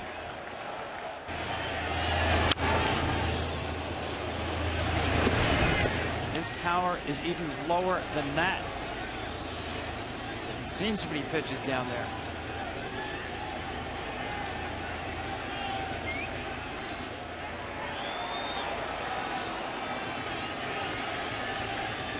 The 2-2 now. Into right center, easy for Rios. And a quiet first inning of work for Hochevar. 7th inning now, game 4. 1-run lead for the Mets, trying to even this World Series. Back at third youngest with 2 home runs in the World Series. There was action in the middle innings. Matt's the start for the Mets, and then Young. And let's go back to the spray chart. And that is what it took, Tom, from Bartolo Colon to get Salvador Perez. 10 pitches, only 1 actually in the strike zone, and the last one, a slider. Colon had struck out only 12 batters all year on the slider. That is veteran pitching right there. Addison Reed takes over for the Mets. And fires strike 1 to Alex Gordon. It's Gordon, Rios, and then the pitcher's spot. Good numbers this postseason from Reed. An in-season pickup by Sandy Alderson, the GM of the Mets. Here's the 0-1. Nothing in 2. And Reed's come right after him.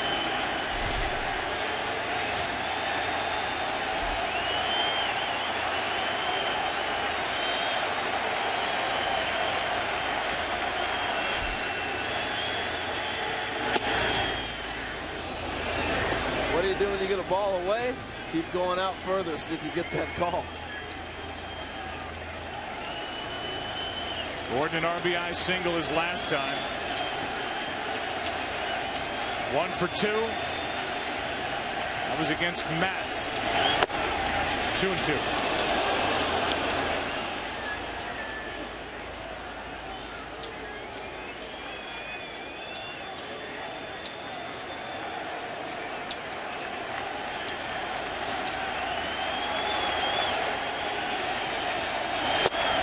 Laid off, a full count. Well, he doubled in the right corner, got the single in the right corner, and they've stayed strictly away. This at bat. It was 0-2, now it's 3-2. That'll get out of play off the bat of Gordon. Bullpen by formula for Terry Collins. Reed, Clippard, Familia. Saw it last night with much more of a margin for error. Here we have 1-run game. Reed and Clippard, additions in July by Sandy Alderson. Another 3-2. Another foul ball. On that thought, Tom, thinking about their bullpen, I'm thinking about Kenji Morales, who's already been burned. It was a big at bat. your switch hitter, your power lefty against those guys late in the game.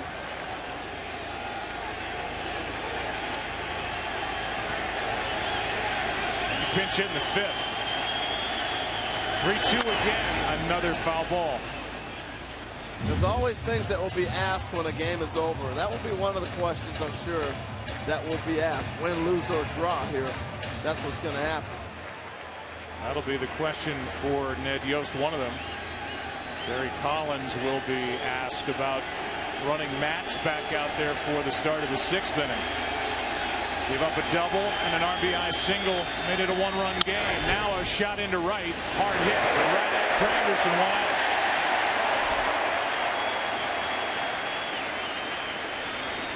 Gordon 1 for 3. I was taken by something that the manager of the Toronto Blue Jays, John Gibbons, told Joel Sherman of the New York Post leading into this World Series after the Royals took care of Toronto in 6 games. Gibbons said they have mastered playing that close game. They manufacture on offense and they limit you on defense. Here's Rios. He went on to say their game is that close, low-scoring game. They just don't make many mistakes. Well, in this game, we've seen Rios forget how many outs there were on a sacrifice fly into right. But with this good bullpen, Ned Yost has such an advantage over any team he plays, and that is the case here tonight until the Mets get to Familia, their closer. Great point, Joe. It's not just about their ability to rally offensively, but the ability of the bullpen to hold. Their run differential from the 7th inning on, 41-11 this postseason. Strike 2 on Rios.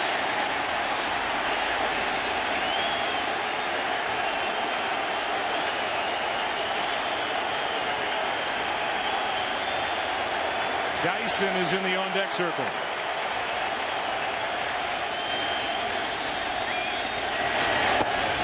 Ball 1. Talk about the Royals and the contact they make. Kansas City has not struck out more than their opponent in any of their 14 postseason games this year. Well, tonight, through 6+, they've struck out 6 times. The Mets only 4. Now 7. But Darno could not hang on. And the at-bat will continue. Had it, lost it. And the hands went up immediately by Jim Wolf. The home plate umpire is Alex Rios. Just got a piece, I guess. The strange thing is Darno didn't argue. Boy, I don't know. The fans here in Citi Field saw that replay. You're waiting to see the ball change direction a little bit off the bat of Rios, and that replay didn't show it. Sure, we'll get another look. Here's a 1-2. Line drive, 2 out. 2 hard hit balls, but 2 outs against Addison Reed. That's when it's your night, Joe, because that ball did not look like it grazed the bat at all. Go back and look at that pitch right there. See, Darno did not think he missed it. He went and tagged him for the out. At first, I thought he didn't argue, didn't put up any protests at all, but clearly by tagging him out, saying I dropped the strike, he thought it didn't foul tip. So instead of a strikeout, it turns into a line out. Either way, it's 2 out, nobody on. The batter is Dyson. Gerard coming off the bench to bat for Hochevar. Strike 1 from Reed. Tom, there may be loud outs, but Addison Reed's done himself a favor by at least coming in throwing strikes. Absolutely. I think he's mixed his pitches well, especially the sliders to the right-handers. Been aggressive with his stuff. Here's the 0-1. Ball 1. Perfect inning put up by Hochevar, and Madsen will be next.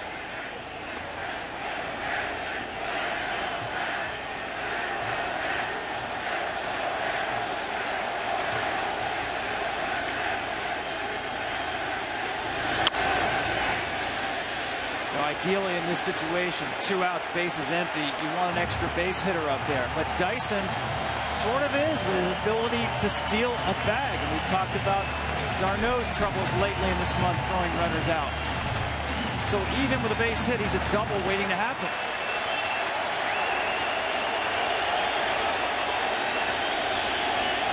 Dyson off the bench. Stays alive. Yeah, Tom, to your point, I saw him pinch in the corners. You had David Wright in and Lucas Duda in before he got the 2 strikes. Looking to try to take away that bunt. They were thinking right on the same lines as you. Dyson was 0 for 2 in game 1. Batting here in game 4. Staying up there 1 and 2. You hit that sharp ball that Curtis Granderson ran down in Kansas City. If that gets past him, we're thinking not only triple, but maybe inside the park home run in the game.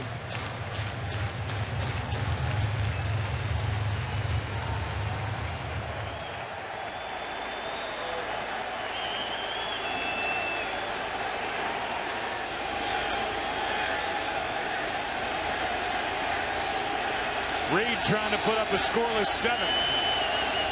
2 out, nobody on. Dyson strikes out.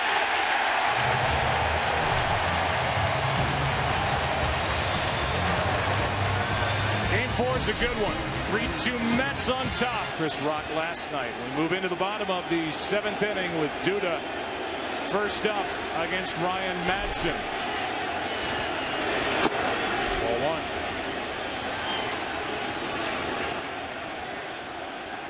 What a good game. Sharp pitching, decisions that had to be made, questionable things happen.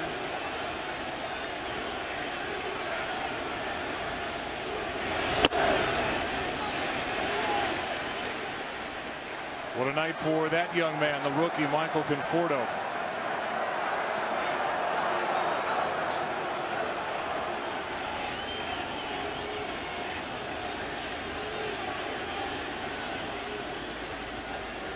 Duda, big swing. Yeah, good rip at that. The home run ball has been Ryan Madsen's issue this postseason.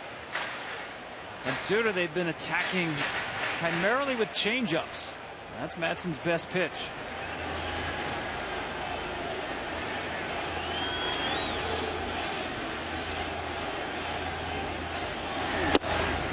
Good pitch from Madsen, strike 2.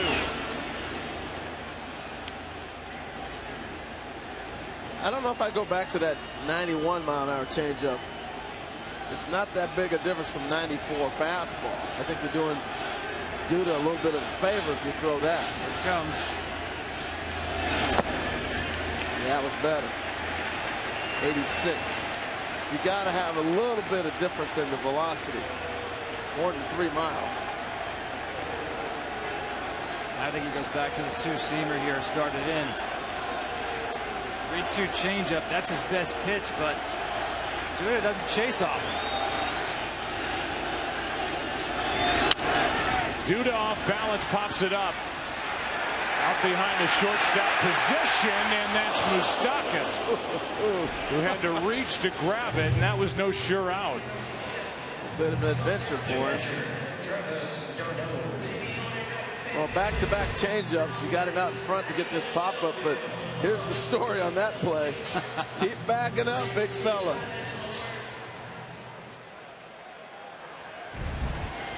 One out in the 7th, and the batter will be Darno. There's Bill Maher, Michael Moore.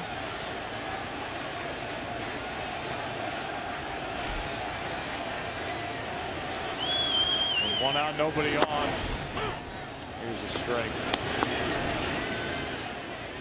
Could do a whole game on who's here tonight. Clearly keeping it fair and balanced.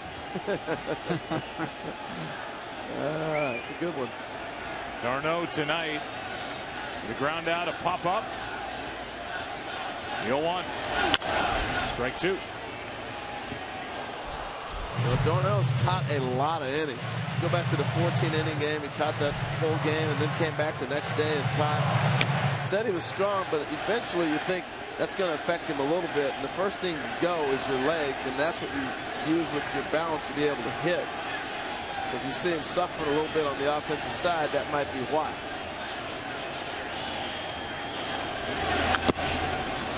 Just stays alive, and the count stays 0-2.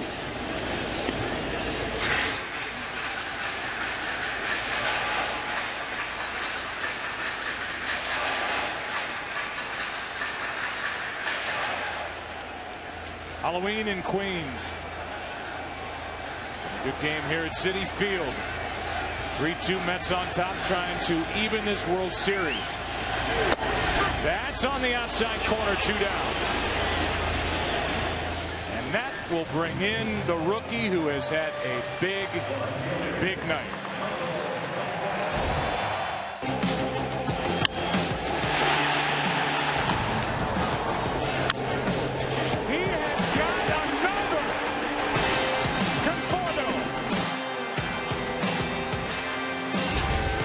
Shot leading off the third, a shot leading off the fifth. And here he is with 2 out in the 7th.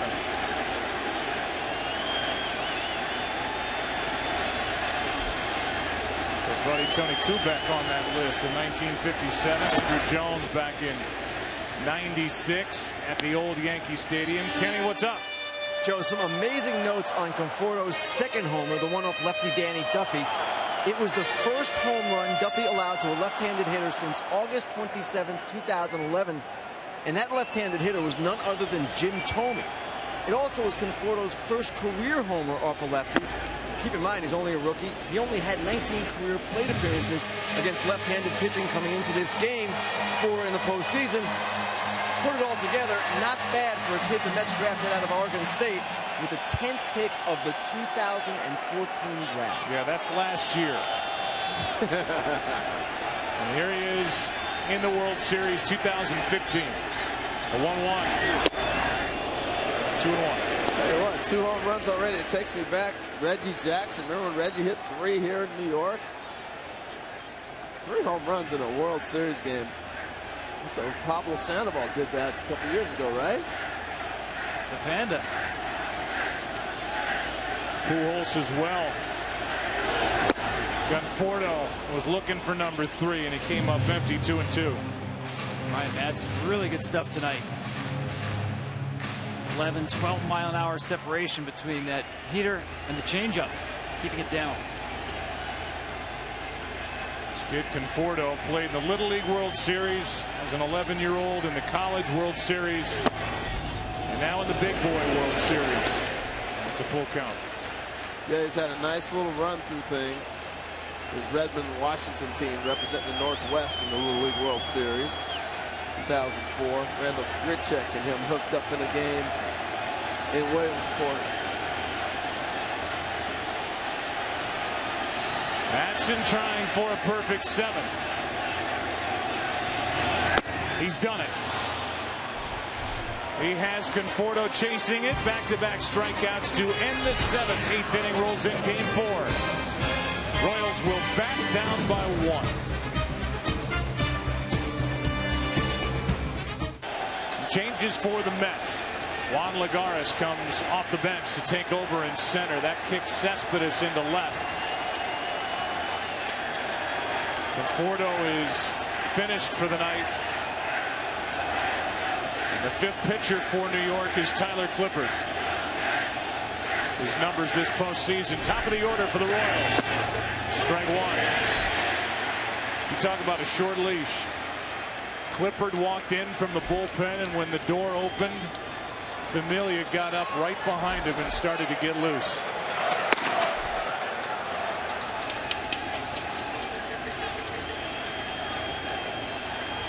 Escobar 1 for 3.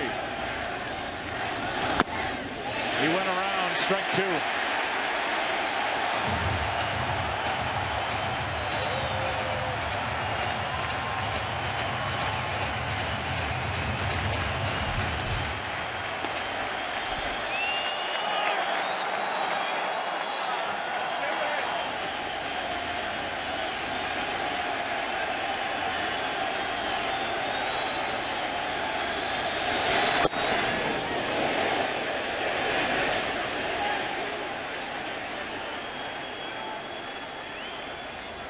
Makes me think how the game started last night with that Syndergaard pitch under the chin of Escobar. We haven't had a repeat of any of that stuff here tonight in Game 4.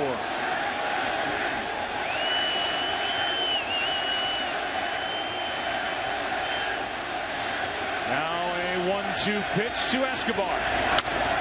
Back to Clippard.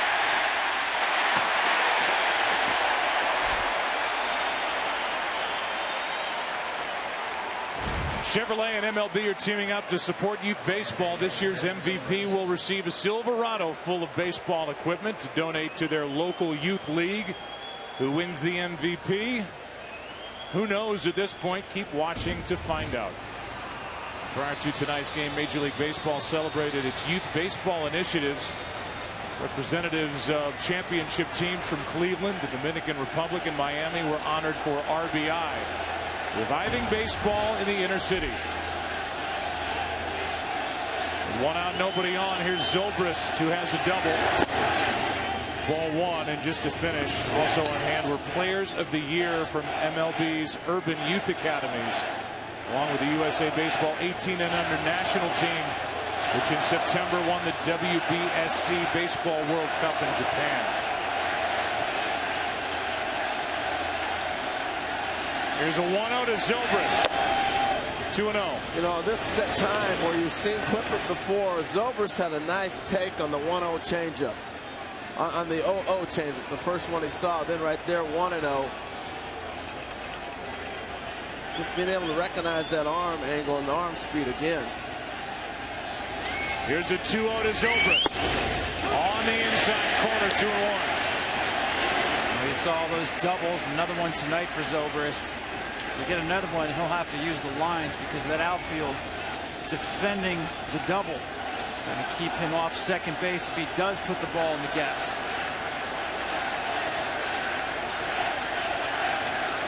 Zobrist has been deadly in the late innings for Kansas City. 3-1. He's taking some pitches really nice.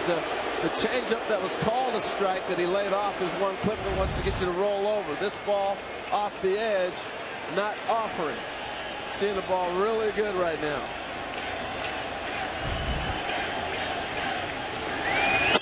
That's ball 4, and the tying run is on with 1 out. And here in the 8th inning, 1 on, 1 out, we will welcome you inside our broadcast booth. As sure the stomach is turning for Terry Collins down in the dugout. I'm Joe Buck along with Harold Reynolds and Tom Verducci, and we are not far away from seeing the closer for the New York Mets. I'd be inclined to run him in there right now. Tying run on first base. I mean, we know Familia can come in and get multiple outs. There's no question more than 3 outs. He's been so efficient with this stuff. I'd hate to give up the tying run if I'm Terry Collins without using my best relief pitcher. Well, here's Kane. 1 for 3 tonight. Big swing by Kane. Wow. Yeah, it's interesting. As you look at this swing right here, no doubt a huge swing, looking to hit one big fly. But I think you're looking at Clippard with the changeup. You're hoping you get a ground ball. Now, you may not double Kane up, but you can hit a ground ball.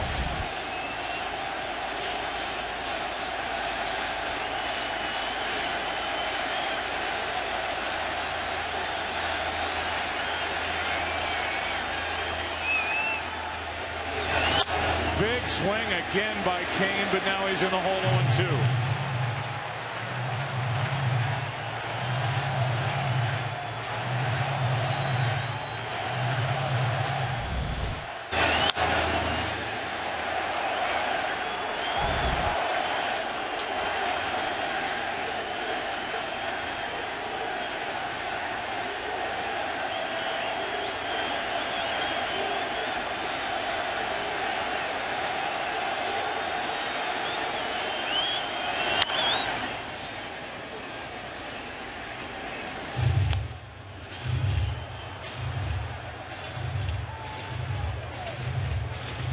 Well, you're probably not going to see Zobrist run in this situation, especially 0-2.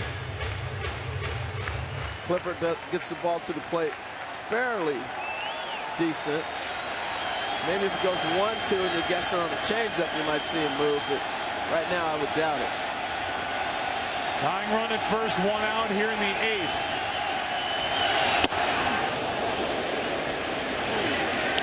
Good pitch right there. Listen, right now, in command of the count. You cannot get beat by Kane in the strike zone. He's in swing mode. Take advantage of it.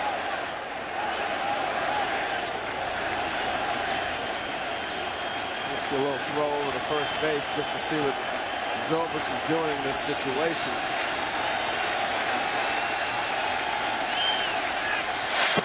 There it is.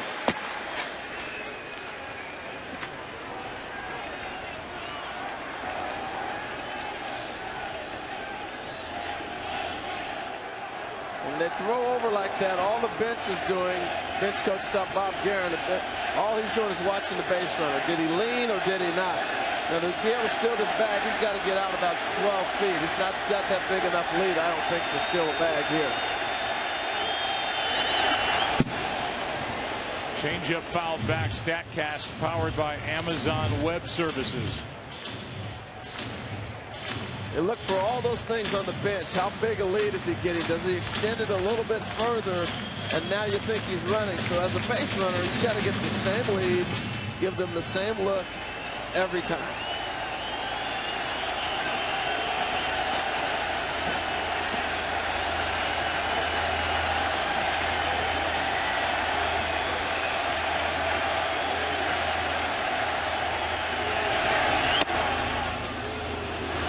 Ball upstairs to even the count. David Wright at third base, defending the double, conceding the single. Outfield, you see, swung around to the right side. Granderson very deep in right field. It's an easy 2-base advance on a single for Zobrist. You wonder if this is Clippard's last hitter. What's it going to be on 2-2? 1 on, 1 out.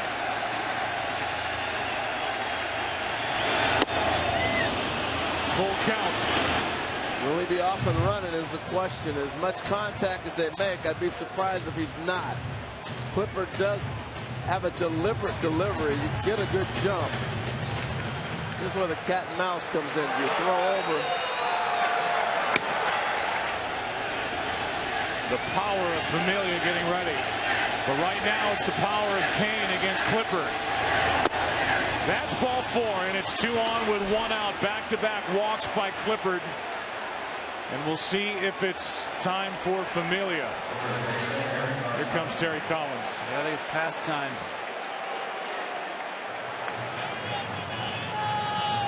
One-third of an inning for Clippard with 2 walks.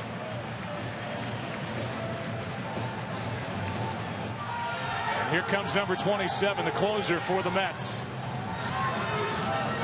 He's got 5 outs to get. The Royals with action. 2 on, 1 out. Jeurys Familia takes over for the Mets. 5 for 6. The blown save came in game 1 in Kansas City, when he was taken deep with 1 out by Alex Gordon to tie the game that the Royals won in 14. And now here he is with 2 on, 1 out. And the batter will be Eric Hosmer with another left-hander, Moustakas, to follow. Look at the numbers with runners on for Hosmer this postseason. 16 RBIs and a .355 average for a guy who came into this game with 29 career postseason RBIs.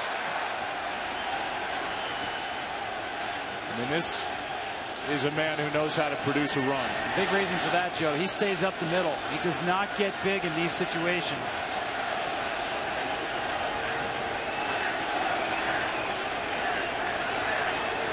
Back-to-back walks, and that was it for Clippard. 2 on, 1 out. Good speed aboard. Hosmer. Battle right there. Nasty sinker. Look at this. Power against power. Here's my best. You go get it. Right down. Good run on that pitch from Familia.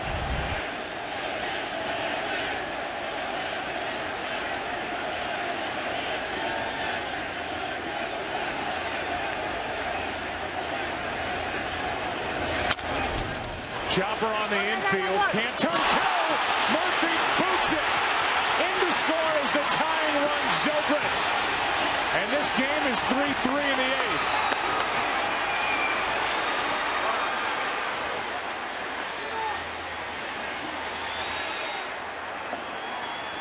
And going first to third is Kane. That's the go-ahead run, only one out. You almost saw Hosmer go to second. Here it is right here at Murphy. One of these is going to come in charge and try to scoop. He just missed it. He'll be the first one to tell you. It's one of those stayed right underneath his glove.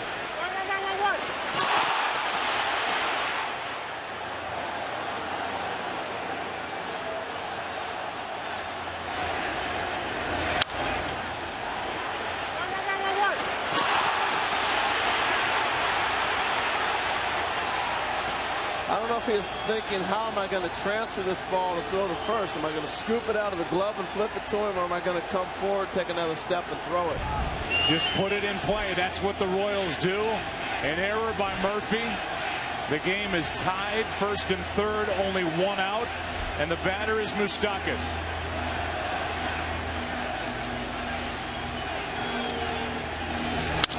That's to the right side, and the Royals take the lead. In to score is Kane, and going first to third is Hosmer. Moustakas has put Kansas City on top 4-3.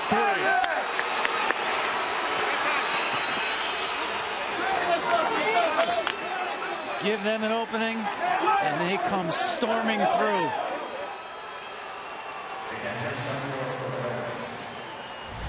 We've seen it throughout the postseason. You make a mistake, and they make you pay and pay.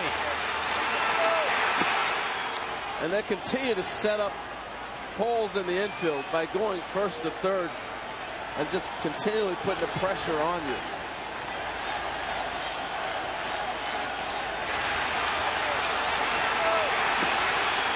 The Kansas City Royals have come up with 2 here in the 8th and lead by 1, up 2 games to 1. And that one skips in to Salvador Perez for ball 1. And I'll ask you, Tom, that if Terry Collins was willing to go to Familia for 5 outs after that 1-out walk to Ben Zobrist with Lorenzo Cain walking up, he left Familia in the bullpen. Another walk from Tyler Clippard. And not much margin or room for error for Familia, and we have seen an error literally from Daniel Murphy. Here comes a 1-0 to Salvador Perez with the Royals leading 2-0. Well, my point, Joe, was it'd be hard to allow the tying run to score. Even get on base, in this case, the go-ahead run, without your best relief pitcher in the game. Bullpen by formula, yes, but the wheel turned on a cold pitcher in the 8th inning, Tyler Clippard. Yeah, but guys, I still come back. Murphy makes a routine play. You got 2 outs. You got Familia with the hitter from the right side. He can punch out and get you out of the inning. And now Familia with 2 blown saves in this series. This one trickles away.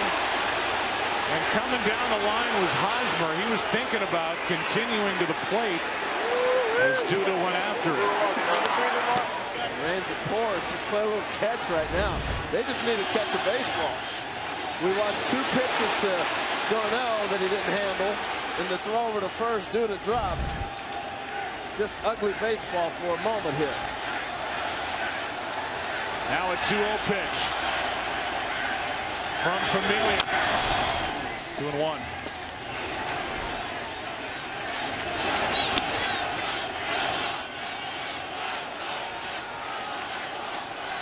Joe, it goes back to what you said, though, early. They just make contact. And when you put the ball in play, you put the pressure on the defense. And that's how they're winning ball games. Here comes a 2-1 pitch to Perez. It's foul, 2-2. I don't think any staff, particularly the Mets, with all their power and all the strikeouts they've racked up, including the man on the mound, have ever had guys in their whole careers put the ball in play as much as this team has done in this series.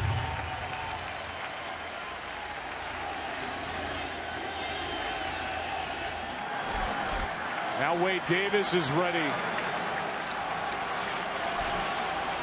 for more than an inning here tonight. Well rested.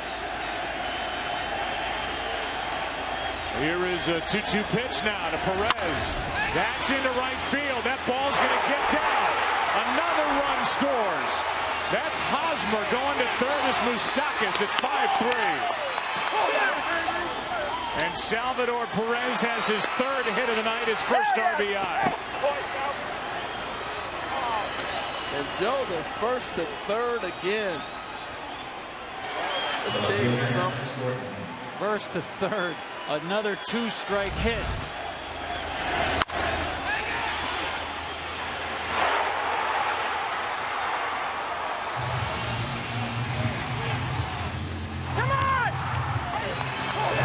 I just hope the baseball world has woke up and realized and watched how the Kansas City Royals play baseball.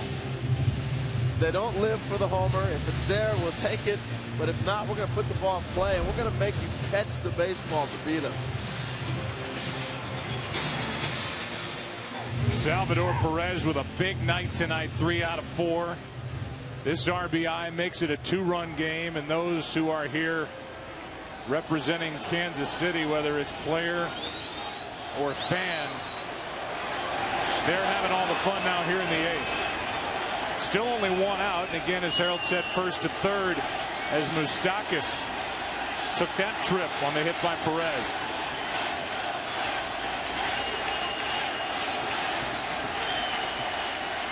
Book is closed on Clippard, a third of an inning. 2 runs, no hits, but 2 walks. Here's Gordon. This will be a double play, brilliantly turned to keep a run off the board for Kansas City. What a job by Murphy, who committed that error in the inning. But you had to wait and see, and it was Murphy who tags Perez, and out of the glove, flips for the double play to keep Moustakas from scoring. 5-3 after 7.5 in game 4. You run 8th inning and lead by 2. And now Ned Yost is going to go to his closer for 2 full innings here as Wade Davis, who has not appeared since game 1, is into the 8th inning with his team up 2. You know what? The rules of engagement change in October. Davis, with no save beyond 3 outs in the regular season, did have a 6-out save in the ALDS game number 4, wasting no time in getting, as you said, his rested closer into the game. Man there, Jeurys Familia, the first pitcher with 2 blown saves in a World Series since 2008, when Ryan Madsen of Philadelphia was guilty of that, and he stands to be the winner tonight.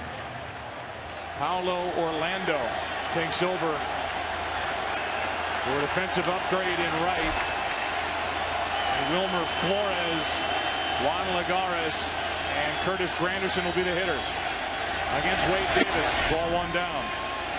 I would assume that was a double switch position with the pitcher. Well, Familia gets the blown save, but I go back to the Kane at bat against Clippard. 0-2.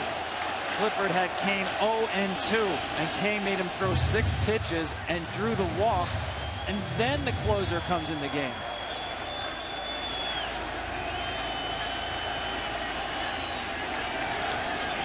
Here's a 1-0. Strike 1 on Flores, and that catches Salvador Perez. Wow. October filled with that.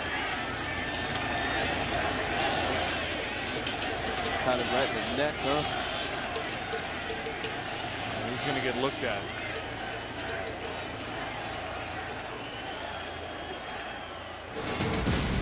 So up above, we show you that tonight's telecast sponsored by MasterPass, your shortcut to priceless, by Taco Bell, steal a base, steal a breakfast, live Moss, and by Geico. 15 minutes could save you 15% or more on car insurance. Giving us that shot is our DirecTV blimp, providing our aerial coverage. Now part of the AT&T family. Call 1-800-DirecTV. Let's see where this caught Salvador Perez. Right into the chest. Took a ball right there in the Toronto series. Right in that area. You know, it's interesting. I was in the clubhouse yesterday, and Butera, the other catcher, has a little thicker chest protector. He said, "This doesn't fit me. You need to wear this." But he just wasn't comfortable with it. He's going to stay with his. I'll tell you what, he's going to have to go get him a body armor suit next year. Count 1-1 on Wilmer Flores, 1 for 2. Leading it off in the 8th inning against Wade Davis. That's foul, strike 2. You know, just watching the body language of the Royals, it just looks like they're like a shark in water that sees blood. They're all of a sudden just, they're on their toes, they're into the game. I mean, you can just see it and sense it that they know this is our game to grab right now. Trying to go up 3-1 in this World Series. Here comes a 1-2 pitch. Well, they definitely have a unique brand of baseball in today's game. Harold, you talked about the ability to make contact. It's also up-tempo baseball. Pitchers work quick. Defense covers a lot of ground. We've seen the base running, the aggressiveness there. Swinging the bat early and often. They play the game fast. Wade Davis up by 2. He has not allowed an earned run in his last 14 postseason appearances, and he's got 1 out as he strikes out Flores to start the 8th.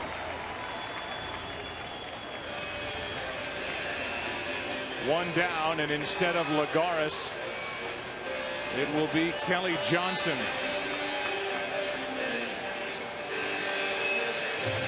So Kelly Johnson comes off the bench.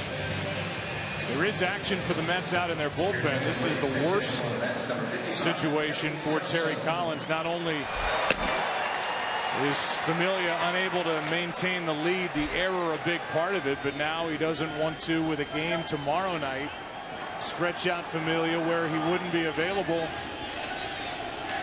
They'll probably have to get him out of there after pitching just in this top of the 8th.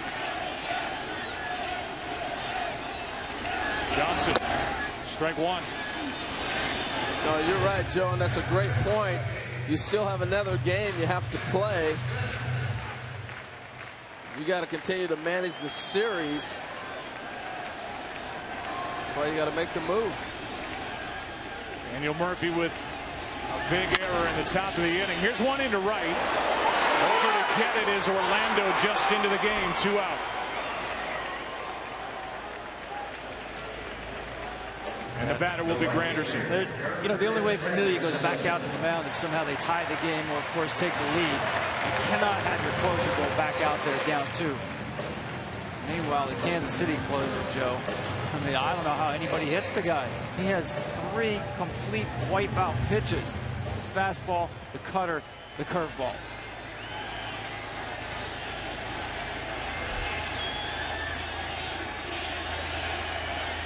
Only 7 pitches thrown for the first 2 outs. Granderson takes ball 1. The other thing, Joe, you said they haven't seen Davis since game 1. I thought the preview to Familia the other day was going to come back and bite him. And I just think anytime you give hitters a chance to see that closer more than you need to, it's an advantage hitter. There's a strike.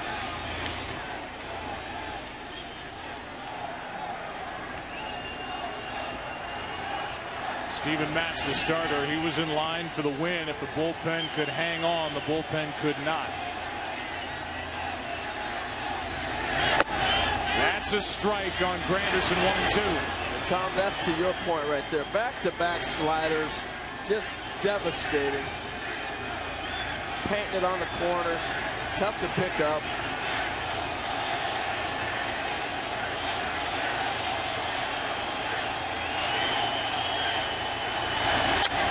Good swing by Granderson. Stays 1-2.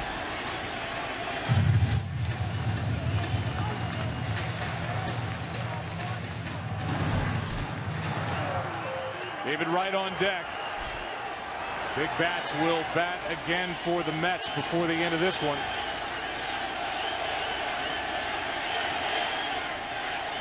What is right now a 2-run game after a 3-run top of the 8th.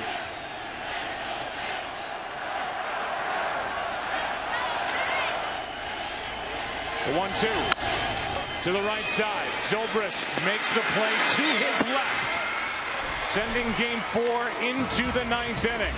Kansas City will bat up by 2.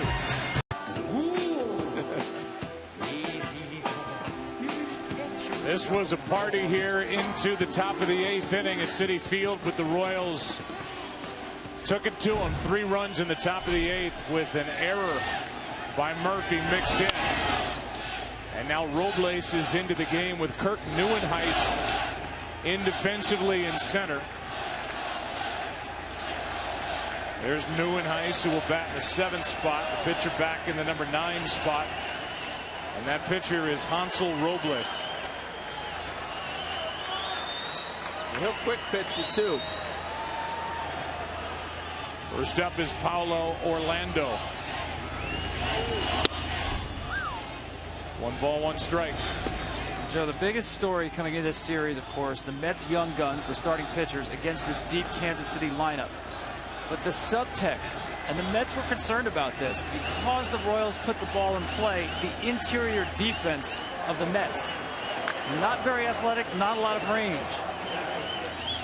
And it took 5 outs away from tying this series for it to show up. Yeah, it was interesting. Alex Rodriguez and I were discussing this before, and he was saying, think about it. You know, the Mets are going to average anywhere from 8 to 10 or 12 strikeouts a game, maybe 15 with the bullpen getting hot. So then you got 12 more outs to get, but the Royals are not going to give you that many strikeouts. Here's a 2-1. So that ball is going to be in play, and that's how the defense comes into play. Who's going to make those extra outs that they would normally get with the pitcher? Murphy with the error in the 8th inning with 2 on 1 out on a slowly hit ground ball by Hosmer. And then the Royals went to work. Moustakas an RBI hit. Salvador Perez an RBI hit. Gordon bounced into a double play. And now a 2-2 pitch to Orlando. Ball 3. Yeah, and that just kills you as a defender. I mean, the last thing, you're out there saying, come on, pick me up, please. I know he got the nice double play to end the inning, but you want that to happen right away. But it didn't. But once you make that error, nobody feels worse than you on the field. Murphy will bat second in the bottom of this 9th inning.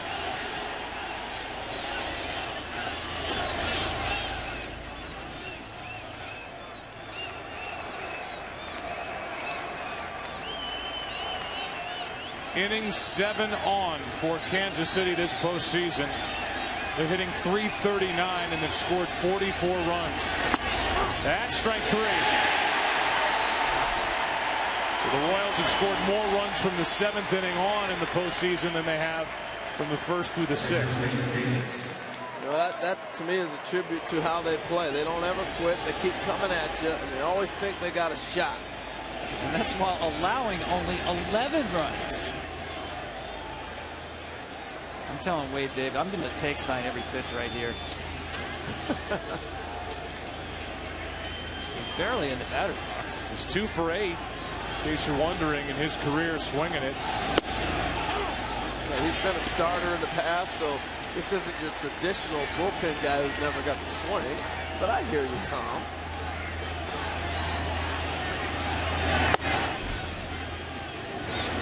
Not only stand there and not swing, stand there and back up out of the box so you don't get hit.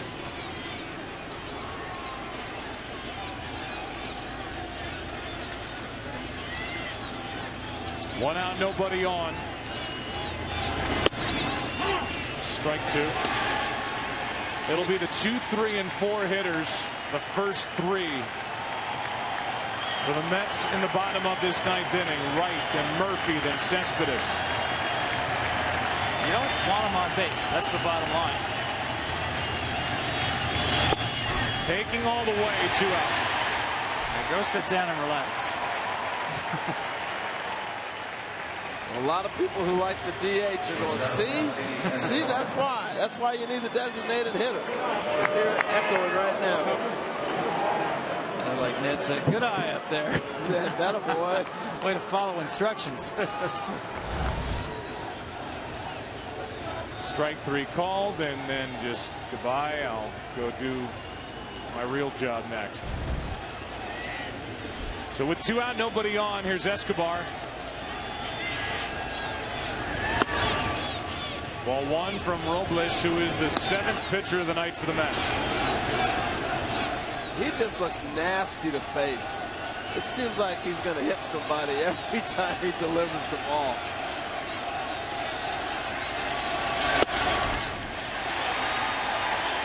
The Mets finally found a Royal who would take strikes. Have to get to the Kansas City closer.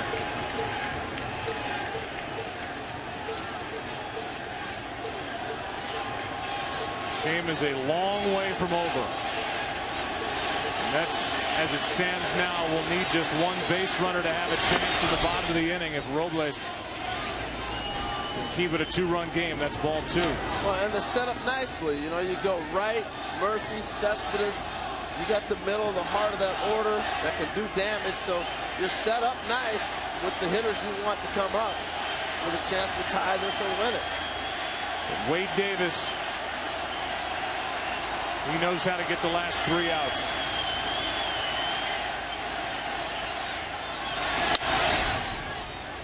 That's behind the plate for d'Arnaud and out of his reach. 2-2.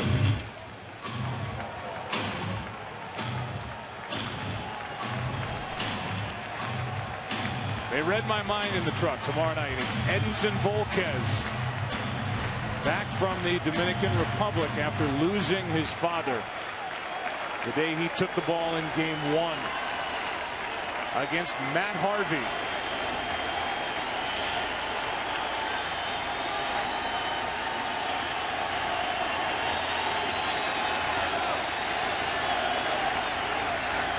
Here is a 2-2 pitch. That's into right center. It will hang up, and Neuenhuis just into the game is there. And that sends game number 4 into the bottom of the 9th inning with the big bats coming up for the Mets as they trail run deficit in the 9th inning or later to win a game.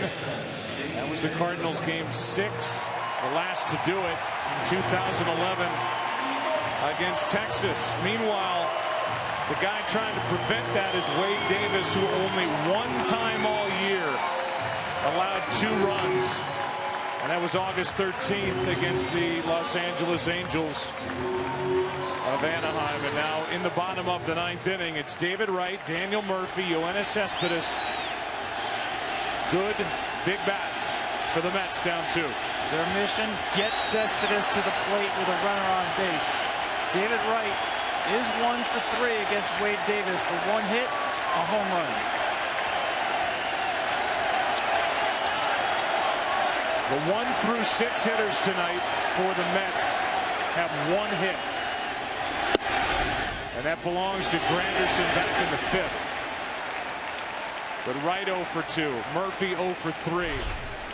And 2 for 16 in the series. Cespedes 0 for 3. Duda 0 for 3. d'Arnaud 0 for 3. 1 ball, 1 strike. Edinson Volquez gets the ball tomorrow night. If the Royals win here tonight, it'll be on him. We still have the first opportunity to clinch the first championship for Kansas City in 30 years. A 1-1. Strike 2.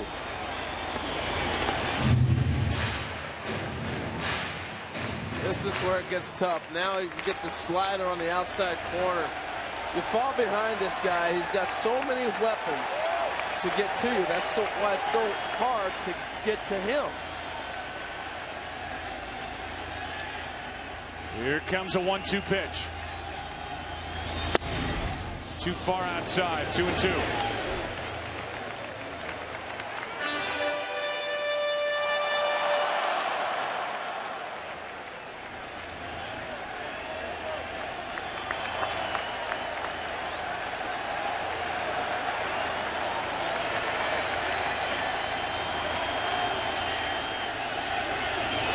Wright strikes out to start the inning. That's the pitch I thought he was going to throw. 1-2. He kind of wasted a fastball to get it to 2-2. But when you have deadly control, you don't worry about it. Here it is. He comes right back with it. Look at the drop on that. It looks like a fastball coming in, and then it just bottoms out on you. And because he has 3 put-away pitches, it really does force you to be aggressive. I know you're trying to get on base, but you can't concede strikes to Wade Davis. That's why Wright swung 1-0. Here's Daniel Murphy. The toast of the town for the Mets and in New York through the first 2 rounds of the playoffs, but it's been a different story against Kansas City. 2 out of 16 and a killer error in the top of the 8th with Familia on the mound.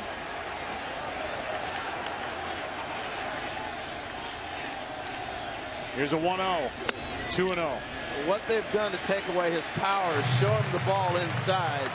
I know the first at bat, a little bit of a mistake. He hits a bullet. Nice play by the right fielder. But other than that, they've gone away. And said, if you want to hit the ball hard, you hit it hard the opposite direction.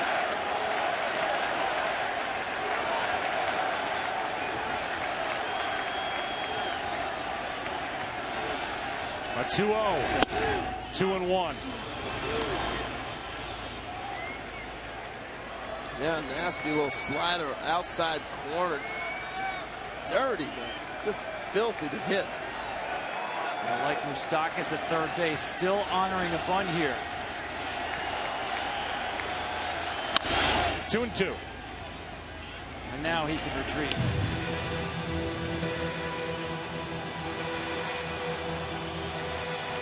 Mets need a base runner to have a chance.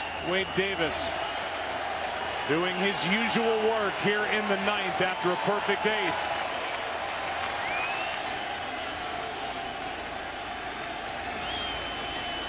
The 2-2. Hard hit left side and through Moustakas. Murphy is on with 1 out in the 9th. He got a glove on it, couldn't make a play. I tell you, the more I see them move Moustakas around the infield, the more you realize he's a third baseman. He's not comfortable in the middle. No. We've seen that repeatedly. And now they've done what I think was their mission. Get Cespedes to the plate as the tying run. 3 for 7 against Wade Davis. It goes down as a base hit for Murphy. His 3rd of this World Series, and you're right, Tom. Here it is. Cespedes 0 for 3. Only 1 RBI in this World Series.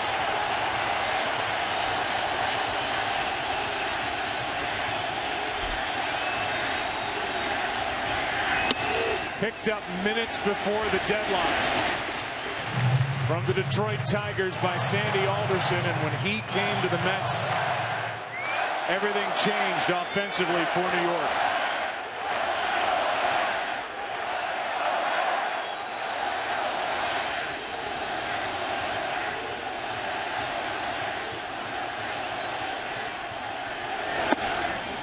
Wild swing. It's been 40 at-bats since the last home run for Cespedes, and for Yoenis,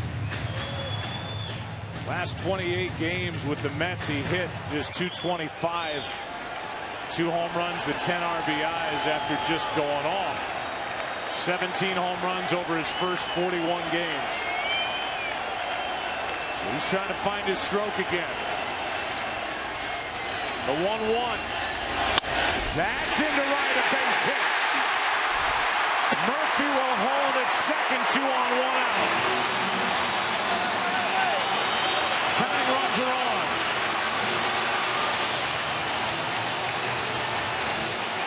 The slider got him, but the fastball, he stays on and drives it the other way. This is the first time I've really seen a ball down for him, and he throws his hands.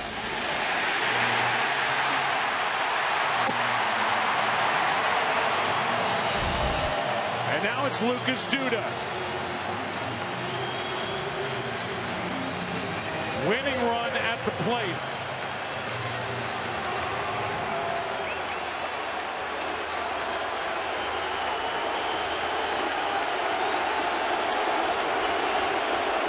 Wade Davis allowed 3 home runs during the season. Duda hit 27. He has 1 this postseason.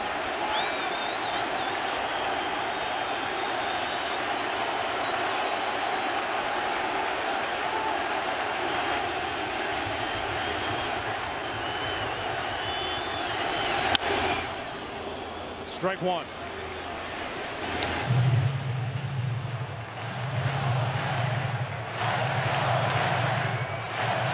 It's Duda now with Darno on deck, and remember, Conforto has been taken out of this game. Neuenhuis would follow Darno.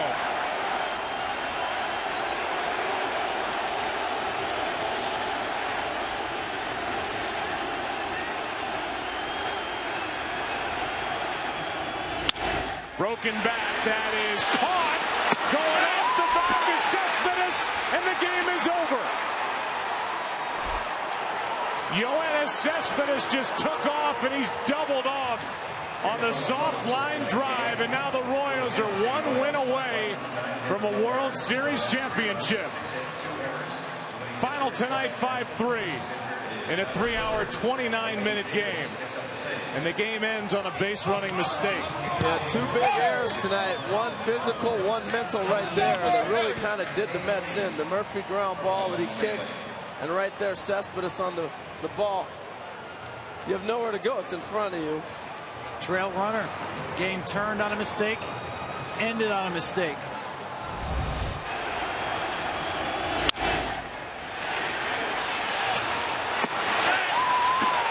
And it wasn't even close. Cespedes just took off. He's got a guy in front of him, the play in front of him, and he's caught off first base out by a mile. And the Kansas City Royals get 2 innings from their closer, Wade Davis, and they're 1 win away. Up 3-1. Every mistake you make, they seem to capitalize, whether it's on the offensive side or the defensive side. We're watching a team that really puts pressure on you. And on top of that, when you get into a battle of the bullpens, good luck, because Kansas City brings one guy after the next that's better than what's on the other.